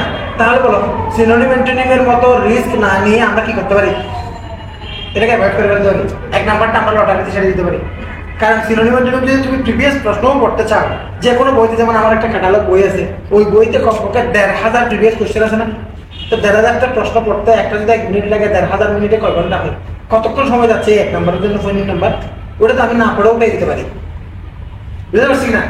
সুতরাং সিনোনিম অ্যান্টোনিমের জন্য যদি ওই আমরা প্রিভিয়াস প্রশ্ন পড়তেছি, রিজিউলার প্রিভিয়াস প্রশ্ন প্র্যাকটিস করতেছি, ওখানে যতটুকু হচ্ছে ইনাফ। অথচ তোমাদের এমনিতে রিজিউলার হয়েছে, আমি তোমাকে একটা খাতা তৈরি করতে বলছিলাম, প্রশ্ন পড়ার সময় খাতায় লিখতে বলছিলাম, এই কাজগুলো এটা অবশ্যই এখনো করে ফেলতে পারো। একটা খাতা যদি আগে থেকে থাকে, যে এই শব্দগুলো আনকমন পাচ্ছ, প্রিভিয়াস প্রশ্নগুলো ডেইলি যে 1 ঘন্টা রিভাইজ করছি, ওখানে যদি কোনো একটা প্রশ্ন ভোকাবুলারি আনকমন পাও, তুমি একটা লিস্ট রাখলা, সিনোনিমের লিস্ট, ওখানে জাস্ট লিখে রাখলা, পরে 1-1.5 পৃষ্ঠা শব্দ হবে, ওগুলো একবার পরীক্ষার আগে রিভাইজ করা সহজ। তাহলে পরে বুকের যদি সিনোনিম অ্যান্টোনিম একটা জায়গায় 3টে 3 চলে আসে তখন লিস্ট ফ্রি হবে। যেমন বিশেষ পরীক্ষায় যখন 20 নাম্বারের প্রশ্ন ছিল, 20 নাম্বারের প্রশ্ন ছিল 33 BCS, নাম ধরে বলি না, আমার তো এগুলো পড়াইতে পড়াইতে মুখস্থ। 33 BCS বাংলায় বানানো আসছে 3টা, ইংলিশেও এরকম সিনোনিম অ্যান্টোনিম আসছে 3টা। বিশেষ করে কারেক্ট স্পেলিং চলে আসছিল 2টা, একটা মিলেনিয়াম আর একটা কি শব্দ, একসাথে 2টা, অর্থাৎ ভোকাবুলারি থেকে প্রশ্ন অনেক সময় এরকম বেশি চলে আসতেও পারে। এই জন্য যতটুকু পড়া ততটুকু আমরা কি করবো বলো, ততটুকু কি বিগত। ভোকাবুলারি মানে কি শুধু সিনোনিম অ্যান্টোনিম না, এখানে এরপরে আসবে কি বলো, প্রেপোজিশনের ক্ষেত্রেও বিগত বছরের প্রশ্নগুলোর পাশাপাশি প্রেপোজিশন অন্তত একটা কাজ করবো, কারণ এখানে প্রায় সময় দেখা যায় আগে থেকেই প্রেপোজিশন কটা চলে আসে 2টা। 35 নম্বরের যখন প্রশ্ন, এই যে তুমি 35 থেকে 45 46 প্রশ্নগুলো দেখো, এখানে তুমি দেখো অনেক ক্ষেত্রে 35 নম্বরের প্রশ্নের ক্ষেত্রে একটা প্রেপোজিশন আসে আইডেন্টিফিকেশন অফ প্রেপোজিশন, অর্থাৎ এইসব, অর্থাৎ মনে করো I know nothing regarding this matter, regarding এর নিচে আন্ডারলাইন দিয়ে বলা হচ্ছিল এটা কোন ভাবে হচ্ছে, যেটা প্রিভিয়াস প্রশ্ন কিন্তু এর মধ্যে কত 3টে প্রশ্ন দেখলেই পাবো, ইমিডিয়েট 3টা দেখলে ওখানে একটা প্রশ্ন আসছে। তাহলে রিগার্ডিং কোন ভাবে হচ্ছে প্রিপোজিশন হিসেবে আসছে। তাহলে এই যে এক্সেপশনাল কিছু প্রিপোজিশন এর আইডেন্টিফিকেশন জাতীয় বিষয় আছে, এই ব্যাপারটা আমার গ্রামারের ক্লাসে হয়ে যাবে, কারণ গ্রামারে তুমি ক্লাসে আসো না আসো, অনলাইন হোক অফলাইন হোক, আমি মিলিয়ে অবশ্যই শেষে এরকম কয়েকটা ক্লাস যেগুলো শুরুতে করালেও শেষে আবার করাই যায়, কারণ ওখান থেকে নাম্বার পাবো তুমি নিশ্চিত পাবে, ওই আইডেন্টিফিকেশনের নাম্বারটা পেয়ে যাবো। তাহলে 1 নাম্বার এই টাইপের প্রশ্ন যদি আসে, ইদানিং একটা ট্রেন্ড আছে 35 নাম্বারের সিলেবাসে, এটা প্রায় সময় আসছে, আর একটা হচ্ছে গ্রুপ বার থেকে আসে। তাহলে তুমি যদি প্রিভিয়াস প্রশ্ন পড়ার পাশাপাশি আরেকটু নিজেকে নাম্বার নিশ্চিত করার জায়গা হিসেবে ওটাকে মার্ক করো, তাহলে তুমি কি করবে জানো, গ্রুপ বার গুলো দেখে নিবা, যে কোনো একটা বই দেখে বই দেখেও পড়লেও হবে, অথবা তোমার কাছে যে একটা ইংরেজির গাইড আছে, অথবা যে কোনো না মিনিমাম একটা বই তো আছে তোমার বাসায়, যে বই হোক ওই বইতে নিশ্চিতভাবে গ্রুপ বার আছে, গ্রুপ বার গুলো একটু চেক দেওয়া, লুক ইনটু, যেমন দেখো এটা বারবার আসছে লুক, হ্যাঁ, তাহলে লুক অ্যাট, এটা তো বিশেষ আসবে না, এত সহজ কি আসবে, হ্যাঁ। এবার দেখি বলো লুক ইনটু, এবার বলো লুক আফটার, এরপরে বলো লুক আপ। তাহলে এখানে দেখা যাচ্ছে লুক অ্যাট, লুক আফটার এগুলো বিশেষ আসবে না, কিন্তু ইনটু এবং আপ এগুলো বিশেষ আসে, অলরেডি আসছে। লুক আপ শব্দের অর্থ হচ্ছে ডিকশনারি থেকে শব্দ খোঁজা, এটা তুমি 31 বিশেষের প্রশ্ন দেখো, আমি কিন্তু নাম ধরে বলতে যাবো বুঝতে, look up, look up the word from the dictionary. আর লুক ইনটু মানে তদন্ত করা, এটা তোমরা নিজেরা প্রিভিয়াস প্রশ্ন নিশ্চিতভাবে একবার হলো দেখছো, এটা শুধু বিশেষ না, বিভিন্ন জায়গায় আসে। এই জন্য তোমরা গ্রুপ বার যদি একবার দেখে নাও, তাহলে তুমি ওই যে মনে করো আমার যে ক্যাটালগ বই আছে, ক্যাটালগ বইতে কমপক্ষে 1000 প্রিভিয়াস কোশ্চেন আছে প্রিপোজিশন নিয়ে, 1000 প্রশ্ন অপশন সহ দেখে এত টাইম ওয়েস্ট না করে তুমি কোর বেসিক থেকে পড়ো। ইংরেজি প্রতিটা সাবজেক্টে পড়ার কতগুলো ঢং থাকে, তো যেমন আমি এখানে তোমার টাইম কমিয়ে দিলাম, প্রিপোজিশনের ক্ষেত্রেও যতটুকু ডেইলি প্রিভিয়াস প্রশ্ন পড়ার ক্ষেত্রে যতটুকু পাই ততটুকু পড়বো, আইডেন্টিফিকেশনটা আমার ক্লাসে ক্লিয়ার হয়ে যাবে। আর বাকি প্রিপোজিশন যেটা আসবে ওটা পারার জন্য আমার কাজ হচ্ছে 10 থেকে 12টা গ্রুপ বার ক্লিয়ার করে দেবা। যেমন ডাই, তাহলে ডাইয়ের ব্যাপারটা খুব সহজ, এটা আমরা করে নাই থেকে ক্লিয়ার করে জানি, ডাই ফর হলে কি হয়, ডাই ফ্রম হলে কি হয়, ডাই বাই হলে কি হয়, এগুলো আর কি, এই ধরনের জিনিসগুলো আমরা দেখবো। এবার আসুন কারেক্ট স্পেলিং কি করবো, কারেক্ট স্পেলিংও প্রিভিয়াস দেখবা, যদি কেউ আলাদা করে পড়তেও চাও। আর একটা ব্যাপার আছে, কারেক্ট স্পেলিং ধরো আমরা যে লেকচার শিট দিব ওখানে কারেক্ট স্পেলিং আছে, অথবা তোমার বাসায় যে বই আছে, যে কোনো জায়গায় তুমি দেখবা important words for correct spelling নামে একটা প্যারা থাকে, মনে করো এক প্যারার মধ্যে মনে করো 20-30টা শব্দ আছে, ওই শব্দগুলো নিয়ে এই দুটো সময়ের মধ্যে এইটুকু কাজ কিন্তু করা সম্ভব। সিম্পল একটা কাজ, এটা কি জানো, ধরো লিস্ট অফ ওয়ার্ডস তোমার সামনে আছে, তুমি প্রিভিয়াস প্রশ্ন দেখে দেখে শব্দের অর্থ এই সেই না করে সিম্পলি এই কাজটা করলেই তুমি ওখান থেকে পেয়ে যাবে আশা করি। মনে করো ধরো মিলেনিয়াম বানানটা, এটা তো আসছে বলছিলাম 33 বিশেষ আসছে, মিলেনিয়াম শব্দটা ওখানে লিস্টের মধ্যে আছে, মিলেনিয়াম শব্দটাকে তুমি দেখে খুঁটিয়ে খেয়াল করি না, তুমি জাস্ট এমনি ভাষা দৃষ্টিতে দেখে তুমি করতে হবে মিলেনিয়াম শব্দটা একবার দেখছো দূর থেকে, তুমি একবার কাগজ কলম নিয়ে মিলেনিয়াম শব্দটা লিখো, দেখা যাচ্ছে MIER এর জায়গায় তুমি একটা এল দিয়ে ফেলছো, ওই ভুলটা হচ্ছে, তাহলে আবার একটু দেখে আরেকবার লিখো, বুঝতে পারছি কিনা। তাহলে এরপরে কি ই হবে নাকি আই হবে, ইউ হবে নাকি এ হবে, কোন জায়গায় তোমার ভুলটা হয়েছে। সাধারণত বানানগুলোর ক্ষেত্রে ভুল হয় কোথায়, বাউলে কোথায় বাউলে আর কোথায় বিয়ে করে দুনিয়ার সব জায়গায় আবার কোথায় এবং এবং বি তাহলে ওই জায়গাগুলো একটু মার্ক করে স্কেল করে রাখবো আর কি। হ্যাঁ তারপর আসুন বিশেষ আরো আরো আরো আরো ব্যাপার আছে কথা শেষ হয়নি ভোকাবুলারি আরো আছে আরো দুইটা আইটেম আছে ওই দুইটা আইটেম তুমি একটা আইটেম চিন্তা করতে পারো ওটার নাম হচ্ছে ইডিয়ম ওটার নাম হচ্ছে কি ইডিয়ম তুমি ইডিয়ম তিনটা আসছে এমন বিসিএস তুমি 40 41 42 বা 40 41 43 এই তিনটা প্রশ্ন দেখো ওখানে দেখবা একই ইডিয়ম 40 ওয়ার্ডস 41 ওয়ার্ডস অথবা 41 আসছে 43 আসছে একটা একই ইডিয়ম আবার আসছে এগুলো প্রিভিয়াস থেকে আসবে তার গ্যারান্টি কত পার্সেন্ট বলো কত পার্সেন্ট যত মিলিয়ন ভাই প্রত্যেকে আসবে প্রিভিয়াস থেকে মানে প্রত্যেকে প্রিভিয়াস থেকে ইডিয়ম প্রিভিয়াস থেকে আসবে তাহলে স্যার যদি কোনো কারণে একটা আনকমন আসে এক নাম্বারের জন্য জান না দিতে বলছি না তোমারে সবসময় একটা হঠাৎ বাই চান্স এটা হঠাৎ হবে ওটার জন্য আমরা মরবো না বুঝতে পারছি আচ্ছা আর একটা ব্যাপার ভোকাবুলারি যে ইডিয়ম ছাড়া ইডিয়মের মতো দেখতে আরো একটা ব্যাপার আছে ওটা হচ্ছে ফরেন বলো words foreign words and phrases foreign words and phrases ওই যে মনে করো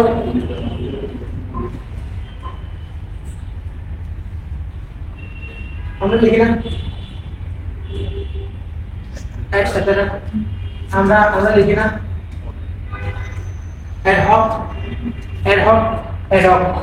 হক তো উচ্চারণ হবে না শব্দটা কি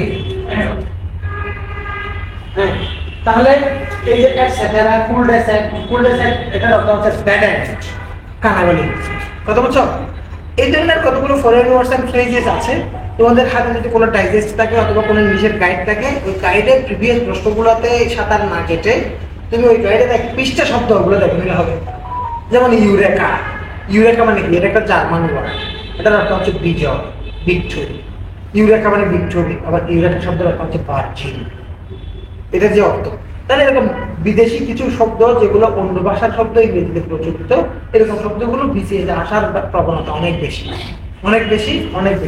এই এক পৃষ্ঠা শব্দ একটু চালাক হলে এই জায়গাগুলোতে নাম্বারগুলো সহজে আমি শিখতে ফেলতে পারে তাহলে আমি তোমাকে ইডিয়ম ক্লাসে শিখাইতে পারবো ফরেন ওয়ার্ডস এন্ড ফ্রেজেস তবে আমরা একটা কাজ তো আমি করবো আমি ভোকাবুলারি আয়োজন হিসেবে এরকম এই জিনিসগুলোকে সাজিয়ে আমার কাছে আগে থেকে সাজানো আসে সবসময় আজকে থেকে 15 বছর পরেও ওই সাজেশন একই এই জন্য ওটা কাজ ওটা আমি দিয়ে দিব হ্যাঁ তো কিন্তু তোমার মাথায় দিলাম এই জিনিসগুলো পড়তে হবে তবে যদি ইংরেজি গ্রামার বইতে বিভিন্ন বইতে হোমোনিমস থাকে আরো অনেক ভোকাবুলারি আইটেম থাকে যেমন অ্যানালজি আছে এগুলো পড়ার দরকার নেই অ্যানালজি তুমি দেখবা বিসিএস রিটেন পরীক্ষার মেন্টাল এবিলিটিতে অ্যানালজি আসলেও প্রিলিতে তেমন একটা আসতে আমরা দেখিনি রিটেন পরীক্ষা এমন আছে 6-7টা অ্যানালজি চলে আসে তো অ্যানালজি প্রিলিতে আসে না সুতরাং ওগুলো পড়ে তোমার কষ্ট করার মতো এফোর্ট দিতে হবে না এই গেল ইংলিশে দুইটি পার্টের কথা vocabulary part literature part grammar part নিয়ে আমি আসি না আমি দেখার পরেও যদি গ্রামারে তুমি কোনদিন নাম্বার না পাও তাহলে তোমার একটাই উপায় একটাই কাজ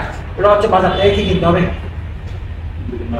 নুন কিনতে হবে কি কিনতে হবে নুন লবণ মাছ ইলিশ মাছে দেওয়ার জন্য কাঁচা কাঁচা কালো কালো বড় বড় কতগুলো লবণ আছে না ওগুলো 2-3 কেজি কিনে বাসায় গিয়ে প্যাক করে খেয়ে নুন খেয়ে পরীক্ষা রাখা দিতে হবে তোমার বেঁচে থাকার অধিকার নেই কারণ আমি পরীক্ষার আগে যে ক্লাস করাই সাধারণভাবে ওই ক্লাস ওই টাইপের না সাধারণ ক্লাসগুলোতে আমি 3 দিকে নজর রাখি তোমার ভাইভাতে যেন স্পোকেনে ডেইলি লাইফে যেন এটা ব্যবহার করতে পারো তুমি যেন রিটেনে রাইটিং এ আমার কথাগুলো কাজে লাগাতে পারো তারপর আবার আমি শিখি 3 দিকে নজর রাখতে গিয়ে একটা আইটেমকে আমি 2.5 ঘন্টা ধরে আলোচনা করেও দেখা যাচ্ছে আইটেমের অর্ধেকে পৌঁছাইছি পরে আবার 2 ঘন্টা করাতে হবে কিন্তু যখন পরীক্ষা আসবে তখন হবে ক্লিক যে জায়গাগুলো দাম সিল মারবো পিনাকি ভিডিও বানায় না হ্যাঁ জাউরার একটা সিল মারে না আমি প্রতিটা জায়গায় এরকম প্রতিটা টপিক খুলে জায়গায় এরকম জাউরার সিল মারবো প্রতিটা সিল তোমার পরীক্ষায় একটা নাম্বার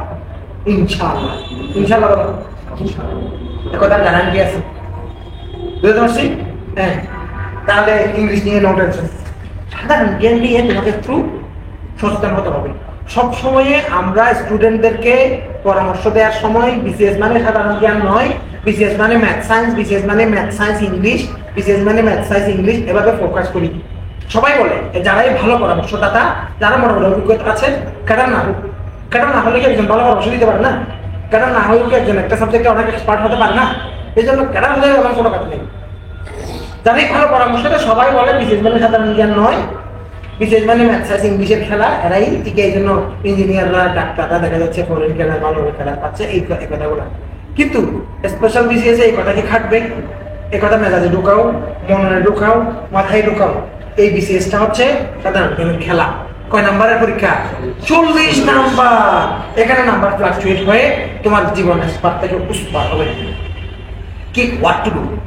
আমাদের যারা শিক্ষার্থী আছো তোমাদেরকে তো আমরা নবম দশম শ্রেণীর বাংলাদেশ ও বিশ্ব পরিচয় বইটা পড়ার কথা অলরেডি বলেছি, কেউ কেউ ইতিমধ্যে পড়ে ফেলছো। আর যারা পড়ো নাই, তুমি আজকে কালকের মধ্যে এই 2 দিনের মধ্যে এই সকলটা নিয়ে গেলো, এই বইটা একবার আমি স্যার এটা আউট করে নিই। বুঝতে পারছি? এটাতে যারা রাষ্ট্রবিজ্ঞান ইতিহাসের স্টুডেন্ট এদের তো আবার একাডেমিকও অনেক বেসিক কাজে লাগবে। তা একটা প্রিপারেশন পারফেক্ট হওয়ার জন্য তোমার 2টা সাইড লাগবে, 2টা সাইড লাগবে। মনে করো আমরা ক্লাস 5-এ থাকতে বৃত্তি পরীক্ষা দিতাম না, মাঝখানে বৃত্তি পরীক্ষা বন্ধ ছিল, এই বছর আবার মনে চালু হয়েছে, ফেসবুকে দেখছি। আচ্ছা, বৃত্তিতে আমরা কি করতাম? আমাদের আমার স্যার ছিল আর আমার আব্বা ছিল, আমাদের স্কুলের স্যার। আর এই দুজনে আমাদেরকে বৃত্তির জন্য আলাদা করে 10-12 জনকে আলাদা বেঞ্চে আলাদা জায়গায় পড়াতো ক্লাসের পরে আগে। তো আমাদের কি করাতো? টেক্সট বইগুলো দাগিয়ে পড়াতো। আমি 5 দিয়ে উদাহরণ দিচ্ছি, এটাই আসলে মূল কাজ। টেক্সট বইগুলো দাগিয়ে পড়াতো। আবার ছাত্র সখা একটা গাইড ছিল, এখন নেই, এখন তো অনেক পাবলিকেশন চলে আসছে। আবার গাইড থেকে পড়তাম। তাহলে একটা কম্পিটিটিভ পরীক্ষার প্রিপারেশনের জন্য 2টা জিনিসের কম্বিনেশন লাগে, text plus guide, text plus. এখন বাজারে যারা বিসিএস প্রার্থী তাদের মধ্যে 98% কিসের উপর নির্ভরশীল? গাইডের উপর বলো না, কিসের উপর? গাইডের উপর। সৈনিক, এই জন্য তো সে কোন থেকে যায়। ওই যে সে তার ভেতরে আল্লাহ যে মেধা দিছে, তার যে ব্যাকগ্রাউন্ড, সে হচ্ছে এডমিন ক্যাডার, ফরেন ক্যাডার অথবা ক্যাডার হওয়ার কথা। কিন্তু দেখা যাচ্ছে সে নন ক্যাডার গরিব একটা চাকরি পাচ্ছে। তার বন্ধু যেটা তার চেয়ে স্কুলে কম মেধাবী ছিল, রোল নম্বর ছিল 36, এর ছিল রোল নম্বর 2। ইউনিভার্সিটিতে সে ভালো সাবজেক্ট পড়ছে, ইকোনমিক্স পড়ছে, তার বন্ধু পড়ছে বাংলায়। তার বন্ধুরা হয়ে গেছে বিসিএস ক্যাডার, আর ও হচ্ছে মেধাবীটা নন ক্যাডার 7 ক্লাস একটা জব করতেছে অথবা প্রাইভেট স্কুলে স্যার আছে। হ্যাভিং ফুল রেসপেক্ট টু দেন, আমার বাবু প্রাইমারি স্কুলের মাস্টার। এখানে কোনো রেসপেক্ট বেতনের বিচারে, সামাজিক অবস্থার বিচারে আমরা তো মাফিক বেতন দিয়ে, আর তো কিছু না। মানে আমরা তো আসলে পুরো জাতিটাই ফোন নেই, এই জন্য আমরা টাকা পয়সা দিয়েই মানুষের যোগ্যতা পাবে, ঠিক না? আমার দেশ তো ছেলেগুলা কান যতই চিল্লাক, ডক্টর ইউনূস যতই চিল্লাক, বা বিএনপির কোনো বড় নেতা যতই চিল্লাক শিক্ষার ইমপ্রুভমেন্টের জন্য এসারুল্লাহ দিল, সে চিল্লাই, কাজও করছে শিক্ষার উন্নতির জন্য। কিন্তু আসলে কাজের কাজ জায়গা মতো কিচ্ছু হয় না। কেন হয় না জানো? কুত্তারে যদি তুমি বেশি বিরিয়ানি খাওয়াও, দেখবে যে তোমার ঘরটাই বন্ধ করে ফেলছে, সে বমি করবে কিছুক্ষণ পর। কারণ ঘি দিয়ে যে মানসম্মত বিরিয়ানি রাখছো, এটা কুত্তার পেটে হজম হয় না। ফেল করে দিচ্ছে, আন্দোলন করতেছে না, পরীক্ষা পাবে, কেউ পাস করবে, কেউ ফেল করবে, এটা নেশা। ঠিক আছে, ফেল কেন করছে জন্য আন্দোলন। তা এদের জন্য যদি তুমি গিয়ে আশা করো হবে? জাতি হিসেবে আমরা খারাপ, আমাদের কপালের কাছে নেই, আছে আর কিছু নেই, ভালো কিছু নেই। দেখা হচ্ছে তো এই হচ্ছে আত্মসমালোচনা করছি এখানে, ইনক্লুডিং আওয়ারসেলফস। আমরা মানুষ হিসেবে আমরা আরো পরস্পরিক কাতর, আমাদের মেন্টালিটিতে সমস্যা। যে জাতি যেমন সে জাতি তেমনই পাই। জাতি হিসেবে কেউ উন্নতি করার চেষ্টা করেও হবে না। তো বলো, টেক্সট লাগবে, গাইড লাগবে। তো তুমি সাধারণ জ্ঞান পড়ার সময় তুমি শতবার কিসের উপর নির্ভরশীল? গাইডের উপর। তোমাকে আমি একটু আগে বাংলা সাহিত্য নিয়ে কথা বলার সময় তোমাকে একটু ফোকাস করে সময় দিয়ে বুঝিয়েছি না, জিনিসগুলো মনে রাখার জন্য হিস্ট্রির সাথে মিলিয়ে জিনিসগুলোকে আত্মস্থ করো। তাহলে সাধারণ জ্ঞানটাকে সাধারণ জ্ঞান কি তুমি তো মনেই করছো ওই ল্যান্ড সম্মেলনের কোথায় হয়েছিল ওটা মনে রাখা, মেসেজ ভুল মনে রাখা। কিন্তু সাধারণ জ্ঞানের বিসিএস এর জায়গাটাতে তো শুধু ওই জিনিসগুলো না, ওই জিনিসগুলো মাত্র শুধু একটা চ্যাপ্টার। যেমন মানসিক দক্ষতাকে তুমি অঙ্ক মনে করো না, মেন্টাল এবিলিটি মানে তুমি মনে করো এগুলো অঙ্ক। কিন্তু মানসিক দক্ষতার একটা চ্যাপ্টার হচ্ছে গাণিতিক যুক্তি, ঠিক না, সংখ্যাগত দক্ষতা, সংখ্যাগত সমস্যা, ঠিক না, শুধু একটা চ্যাপ্টার। ওখানে আরো 6টা চ্যাপ্টার আছে যেগুলাতে অ্যানালজি আছে, যেগুলাতে ভাষাগত যৌক্তিক বিচার আছে, যেগুলাতে চিত্র যুক্তি আছে, যান্ত্রিক দক্ষতা আছে। কিন্তু অথচ তুমি মানসিক দক্ষতা মানে চিন্তা করে এই বসে আছে অঙ্ক আসবে আর কি, কিছু সহজ অঙ্ক আসবে আর কি, এরকম ধারণা অলমোস্ট তোমাদেরও আছে, আমি জানি। কিন্তু আসলে তো মানসিক দক্ষতা মানে ওঠে না। এই যে কমন কিছু সাধারণ ধারণার উপর চলে যাই আমরা। তাহলে সাধারণ জ্ঞান মানে যে পৃথিবীর সবচেয়ে লম্বা মানুষ কোনটা, পৃথিবীর সবচেয়ে খাটো মানুষ কোনটা মুখস্থ করা নয়, এইটুকু অন্তত আমার কথা যারা শুনছো তারা জানে। সাধারণ জ্ঞান হচ্ছে, তার ওগুলো কি সাধারণ জ্ঞান না? ওগুলো সাধারণ জ্ঞান, কিন্তু ওগুলো সাধারণ জ্ঞান শুধু একটা চ্যাপ্টার। সাম্প্রতিক এবং অর্জন, ধরো দুই চ্যাপ্টার দিলাম, যে কোনো বিষয় থেকে সাম্প্রতিক আসতে পারে, অ্যাচিভমেন্টস গুলা। কিন্তু এই যে সাধারণ জ্ঞানের দুইটা পার্ট, মনে করো এখানে আছে কি বাংলাদেশ, ঠিক না, এই যে বাংলাদেশ বিষয়টা আছে, বাংলাদেশের এখানে এখানে কি আছে, হিস্ট্রিক্যাল ব্যাকগ্রাউন্ড। ও সিলেবাসে কিন্তু চেঞ্জ আসছে, খেয়াল করছো? কোন সাল থেকে? সিরাজউদ্দৌলা 1757 থেকে এই সময়, এর আগের পুরান কাহিনীগুলো বলে দাও। এখানেও আমার ষড়যন্ত্র মনে হয়েছে। তাহলে তুমি যেহেতু বাতই দিলা, তাহলে ইংরেজ আমাকে কেন রাখলাম? কথা বুঝে নেই? যেহেতু যদি রাখো তাহলে জিনিসগুলোকে একটু কম কম করে রাখো। কারণ এই যে বাঙালি জাতি হিসেবে বাংলার যে সৌর্যবীর্য ছিল, কৃষকের আমলে, বারবিয়াদের আমলে যে মুঘলরা এসে এখানে বাংলায় জয় করতে পারে নাই, তারা বিশাল সৈন্য বাহিনী এসে নদীর উপরে পরাজিত হয়ে চলে যেতে হয়েছে। আমাদের এই ট্রেডিশন গুলো বলে দিতে হবে। শেরশাহর কথা কি আমরা ভুলে যাবো? কথা বলছি, মীর জুমলার কথা ভুলে যাবো? কথা বলছি কিনা? তাহলে শুধু ব্রিটিশ থেকে, তাহলে এখানে একটু আমার কাছে পছন্দ হয় না আর কি। একটা সিদ্ধান্ত আমার পছন্দ নাই হতে পারে, আচ্ছা যাক, তবু প্যারা কমাই দিছি। কেন পাল বংশ, সেন বংশ, মুঘল, এই সমস্ত বিভিন্ন বংশ মনে রাখতে রাখতে এগুলো বারবার কনফিউজিং, একটু করে আমাদের চাপটা কমছে। ইংরেজেও ঝামেলা, ইংরেজটাও বাদ দিয়ে দিত। কোন লর্ড কি ছিল, কোন সৈন্য ওই সময় কি শোষণ করছে, শোষণের কথা মানুষ মনে রাখে। আমি কখন গার্লফ্রেন্ড যেটা আমার শেখা দিয়েছিল ওটার কথা আমি মনে রাখি, বা ওটার গল্প বলার সময় ওটার কথা কখনো বলি না। যেটাকে গার্লফ্রেন্ড পটিয়ে কিছুদিন বুঝতে পারছিলাম যে সম্পর্কের মধ্যে কিছুটা সাকসেস ছিল, এটা নিয়ে আমরা গল্প করি। তো ইংরেজ আমার মানে তো আমাদের সবসময় ব্যর্থতা, বঞ্চনার গল্প, এগুলো আমরা কেন পড়বো? আমরা পড়বো 71 থেকে, যেখানে আমাদের জয়ের গল্প আছে। আর আমাদের কিছু জয়ের গল্প ইতিহাস থেকে বাদ দেওয়া হয়েছে। বাংলা ছিল মানে কি, পুকুর ভরা মাছ, গোলা ভরা ধান, গোয়াল ভরা গরু, এই সোনালী কথাগুলো, ওগুলো কেন আমরা আমাদের ইতিহাস থেকে বাদ দিই? জাস্ট হোয়াটএভার, হিস্ট্রিক্যাল বিষয় আছে। তারপরে বাংলাদেশের জনসংখ্যা সম্পর্কে তোমার জানতে হবে, পিপল। এরপরে বাংলাদেশের মনে করো আমি এটাকে এক শব্দে লিখি, এক পয়েন্টে অনেকগুলো পয়েন্ট চলে আসবে।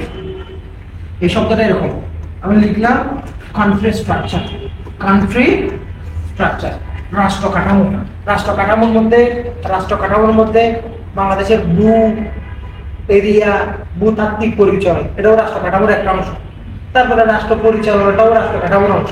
তাহলে আইন বিভাগ, শাসন বিভাগ, বিচার বিভাগের কথা, সংবিধানের কথা, এগুলো সাধারণ জ্ঞান। এগুলো সাধারণ জ্ঞান মানে এগুলো বেসিক গুড়ের কথা মনে রাখার মতো করে মনে রাখতে পারার বিষয় না, এগুলো বেসিক থেকে জানা বিষয়। ইজিলি তুমি আমার এই দেশটা পরিচালনার জন্য কি কি নীতিমালা আছে, আমাদের দেশের পররাষ্ট্রনীতিটা কিরকম, আমার দেশের আভ্যন্তরীণ সম্পদ বিভাগেরটা কিভাবে পরিচালিত হয়, বাংলাদেশ ব্যাংক টাকা কিভাবে পায়, টাকাগুলো কিভাবে, অর্থ ব্যবস্থাটা কিভাবে চলে, এই জিনিসগুলোকে ক্লিয়ার করে জানা। তো তুমি যদি এমসিকিউ এক বাক্য উত্তর সাথে সাথে যখন নির্ভরশীল হয় তাহলে ভুল হবে। তাহলে স্যার 2 মাসের মধ্যে এত ইলিগুরেট করার দরকার আছে? এত ইলিগুরেট করতে পারো আর না পারো, অন্তত এইটুকু নিশ্চিত করে তুমি একটা টেক্সট পড়ছো, পাশাপাশি টাইপ করছো। কথা বলছো? বুঝতে পারছি। আর আমাদের যারা অলরেডি তোমরা 49-49 ব্যাচের আগের স্টুডেন্ট আছো, আগে থেকে তোমরা সবাই একটু উপস্থিতি কম আসতে, কারণ আমি জানি না, আগে যারা স্টুডেন্ট আছে তোমাদের কাছে তো অন্তত হয়েছে বাংলাদেশের বিশ্ব পরিচয় এবং নন ট্রেডিশনাল ইতিহাস বইয়ের 2-1টা চ্যাপ্টার, পৌরাণিক বইয়ের 1-2টা চ্যাপ্টার, এগুলো আগে থেকেই পড়া আছে। এবং যারা নতুন পড়ায় তারা এগুলো পড়া অনেক বেশি কঠিন না। এটা পড়া মানে তুমি টাইম ওয়েস্ট করতে হবে, পরিদিকে লম্বা করে ফেলছো এখন না। এটা পড়া মানে পড়ার কনফিউশন দূর করা, এটা পড়া মানে সহজে পড়া সিলেবাসটা বুঝিয়ে ফেলা। বুঝতে পারছি? কারণ ওই প্রিভিয়াস প্রশ্ন মুখস্থ করা, প্রিভিয়াস প্রশ্ন উত্তর করা, এটা তুমি ডেইলি একটা প্রশ্ন সলভ করে ওখানে তো প্রিভিয়াস প্রশ্ন সলভ করে যাচ্ছই। এর বাইরে তোমার যে একটা মূল পড়ার বিষয় আছে, তাহলে এই কয়েকটা বই পড়বা। কি কি বলো? কি কি? একটা হচ্ছে বাংলাদেশ টু বিশ্ব পরিচয়, আরেকটা হচ্ছে নবম দশম শ্রেণীর কি বই, ইতিহাস বই, আরেকটা হচ্ছে কি বই, পরিণতি। এখানে তো পুরো বই পড়তে হবে না, কি কি পড়তে হবে এগুলো আমাদের সিলেবাসে মেনশন করা আছে অধ্যায়গুলো। বিশেষ করে অনেকে বেসিকের স্টুডেন্ট আছে, বেসিক কোর্সের কোর্স প্ল্যানে এগুলো মেনশন করা আছে, চ্যাপ্টার এত চ্যাপ্টার এত চ্যাপ্টার এত শেষ। হ্যাঁ, এরপরেও কোনো কনফিউশন হলে শিক্ষক যখন ক্লাস নিতে আসবে শিক্ষক বলবেন স্যার এই অধ্যায়গুলো বলবেন, এক ক্লিকে উনি বলে দেবে। আমি যদি এটা পড়াই না আমার অধ্যায় করতে পারি, ইংলিশ পড়ে আমার ইংলিশ কোনটা কোন সাইডে আসছে ও করতে পারে। হ্যাঁ, তাহলে এবার আসুন এই বিশ্ব পরিচয়ের মধ্যে আন্তর্জাতিক আছে, আর আন্তর্জাতিক কিন্তু সাম্প্রতিক আসবে। সাম্প্রতিকের ক্ষেত্রে সচেতন থাকতে হবে, যেহেতু এখানে 20 নম্বর, এখানে কিন্তু একটি ইমব্যালেন্স আসছে প্রশ্ন। তাহলে সাধারণ জ্ঞানের জর্জের কাজ 40 নম্বর, এখানে নাম্বার পেতে হবে, নাম্বার পেতে হবে, এফোর্ট দিতে হবে, পড়তে হবে। বুঝতে পারছি? আর সাম্প্রতিকের জন্য আমরা নিজেরাই আপডেট করে কি দিব, শীট দিয়ে দিব। পরিণতি হ্যাঁ প্রিলিতে পরীক্ষায় বিশেষের মধ্যে নাম লিখে নেই না, নাম লিখে না এমনও হইতে পারে ওটা ক্লাসে আলোচনা করে ফেলবে এরকম। কারণ হচ্ছে যে তুমি সংবিধান এই সমস্ত বেসিক জায়গাগুলোতে পরবর্তী যে পড়াগুলো ওগুলোতে না পিএসসি সিলেবাসে না, ওটা হচ্ছে রাষ্ট্রবিজ্ঞান। ইন্টারের যেটা পরিণতি ওটা হচ্ছে অনার্সের রাষ্ট্রবিজ্ঞান। তো রাষ্ট্রবিজ্ঞানটাই পরিণতি আর বেসিক আর কি। হ্যাঁ, তো এখানে তারপরে আসো, এবার আসো এরপর হচ্ছে তোমার গাণিতিক যুক্তি। গাণিতিক যুক্তি নিয়ে আমি ম্যাথে the weakest student in the history of the world. কিন্তু আমি কিভাবে নাম্বার পেয়েছিলাম ওটা হচ্ছে আমি ডেইলি প্র্যাকটিস করতাম। অনেক পরামর্শ থাকবে, অনেক কথা থাকবে, যারা এক্সপার্ট আছে তারা আরো অনেক হাইলি গভীরে ঢুকে পরামর্শ দিতে পারবে। কিন্তু আমার পরামর্শটা হচ্ছে তুমি যদি আমার মধ্যে দুর্বল হও, তোমার একমাত্র উপায় হচ্ছে ডেইলি প্র্যাকটিস করা। প্র্যাকটিস করতে করতে এমন অবস্থায় মনে করো 10 নম্বর, এই 10 নম্বরের মধ্যে আমাদের সময় 15 নম্বর ছিল, আমি 34 প্যাটার্ন করতে। এরপরে আমি মনে করো এরপরে অনেকগুলো বিশেষ জায়গা দিয়েছি প্যাটার্ন, মানে পরে আমার সাকসেসগুলো বাদ দিলেও মানে 200 নম্বরের কি লিখতে পারবো, 100 নম্বরের কি লিখতে পারবো, দুটার অভিজ্ঞতা আমার আছে। তা আমাদের সময় অঙ্ক ছিল 15 নম্বর। ওই 15 নম্বরে দেখা যাচ্ছে আমি 11-12 পাচ্ছি। ওই 11-12 পাওয়ার মতো জায়গায় আমি নিজেকে নিতে পেরেছিলাম। এটা আমি তো বলবো কোচিং করবে, তুমি একটু দান থাকে আর আমাদের সময়ে সার্কুলার হয়ে বিভাগন হবে এগুলো অনেক লম্বা সময় ছিল। তো এই জন্য আমি যে সময়টা পেয়েছিলাম যতটুকু পড়াশোনা করেছি ততটুকু পদ্ধতি আমি অঙ্কই করেছি। এখন হচ্ছে আমি তো ইংলিশ পড়াইতাম পারি, বাংলাও আমার সহজ আছে, সাধারণ জ্ঞানও পারি, যেহেতু আমরা আর্টসের স্টুডেন্ট ছিলাম। এই জন্য সাধারণ জ্ঞান আমার কাছে ইজি। কারণ আমাকে যা করতে হয় তা হচ্ছে ম্যাথ এবং সায়েন্স। কিন্তু ম্যাথ আমি মোটামুটি এফোর্ট দিয়েছিলাম। এফোর্ট দেওয়ার কাজটা হচ্ছে প্রিভিয়াস গুলো প্র্যাকটিস করতাম এবং পাশাপাশি অধ্যায় ধরে ধরে ওই অধ্যায়ের প্রিভিয়াস গুলাই রেগুলার সলভ করতাম। সলভ করতে করতে এক সময় গিয়ে নিজের থেকেই এগুলা পারতাম। বুঝতে পারছি তো? আর সবাই পারবা, কারণ আমরা 9-10 ওগুলো সবাই করে আসছি। তুমি যদি ভয় পেয়ে যাও তাহলে কঠিন লাগবে।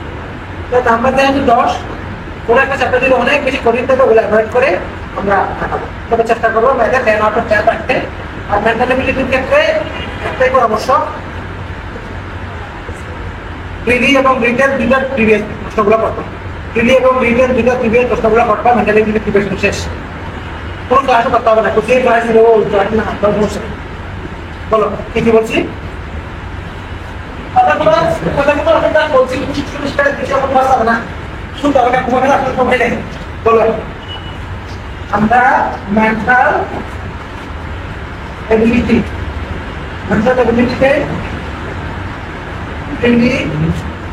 প্রভাবশালী 35 থেকে কত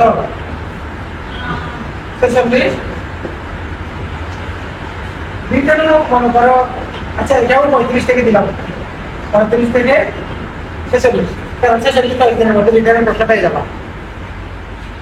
উভয় প্রশ্ন উভয় পরীক্ষার বিগত প্রশ্নগুলো পড়া ফেলবো। And that's your preparation.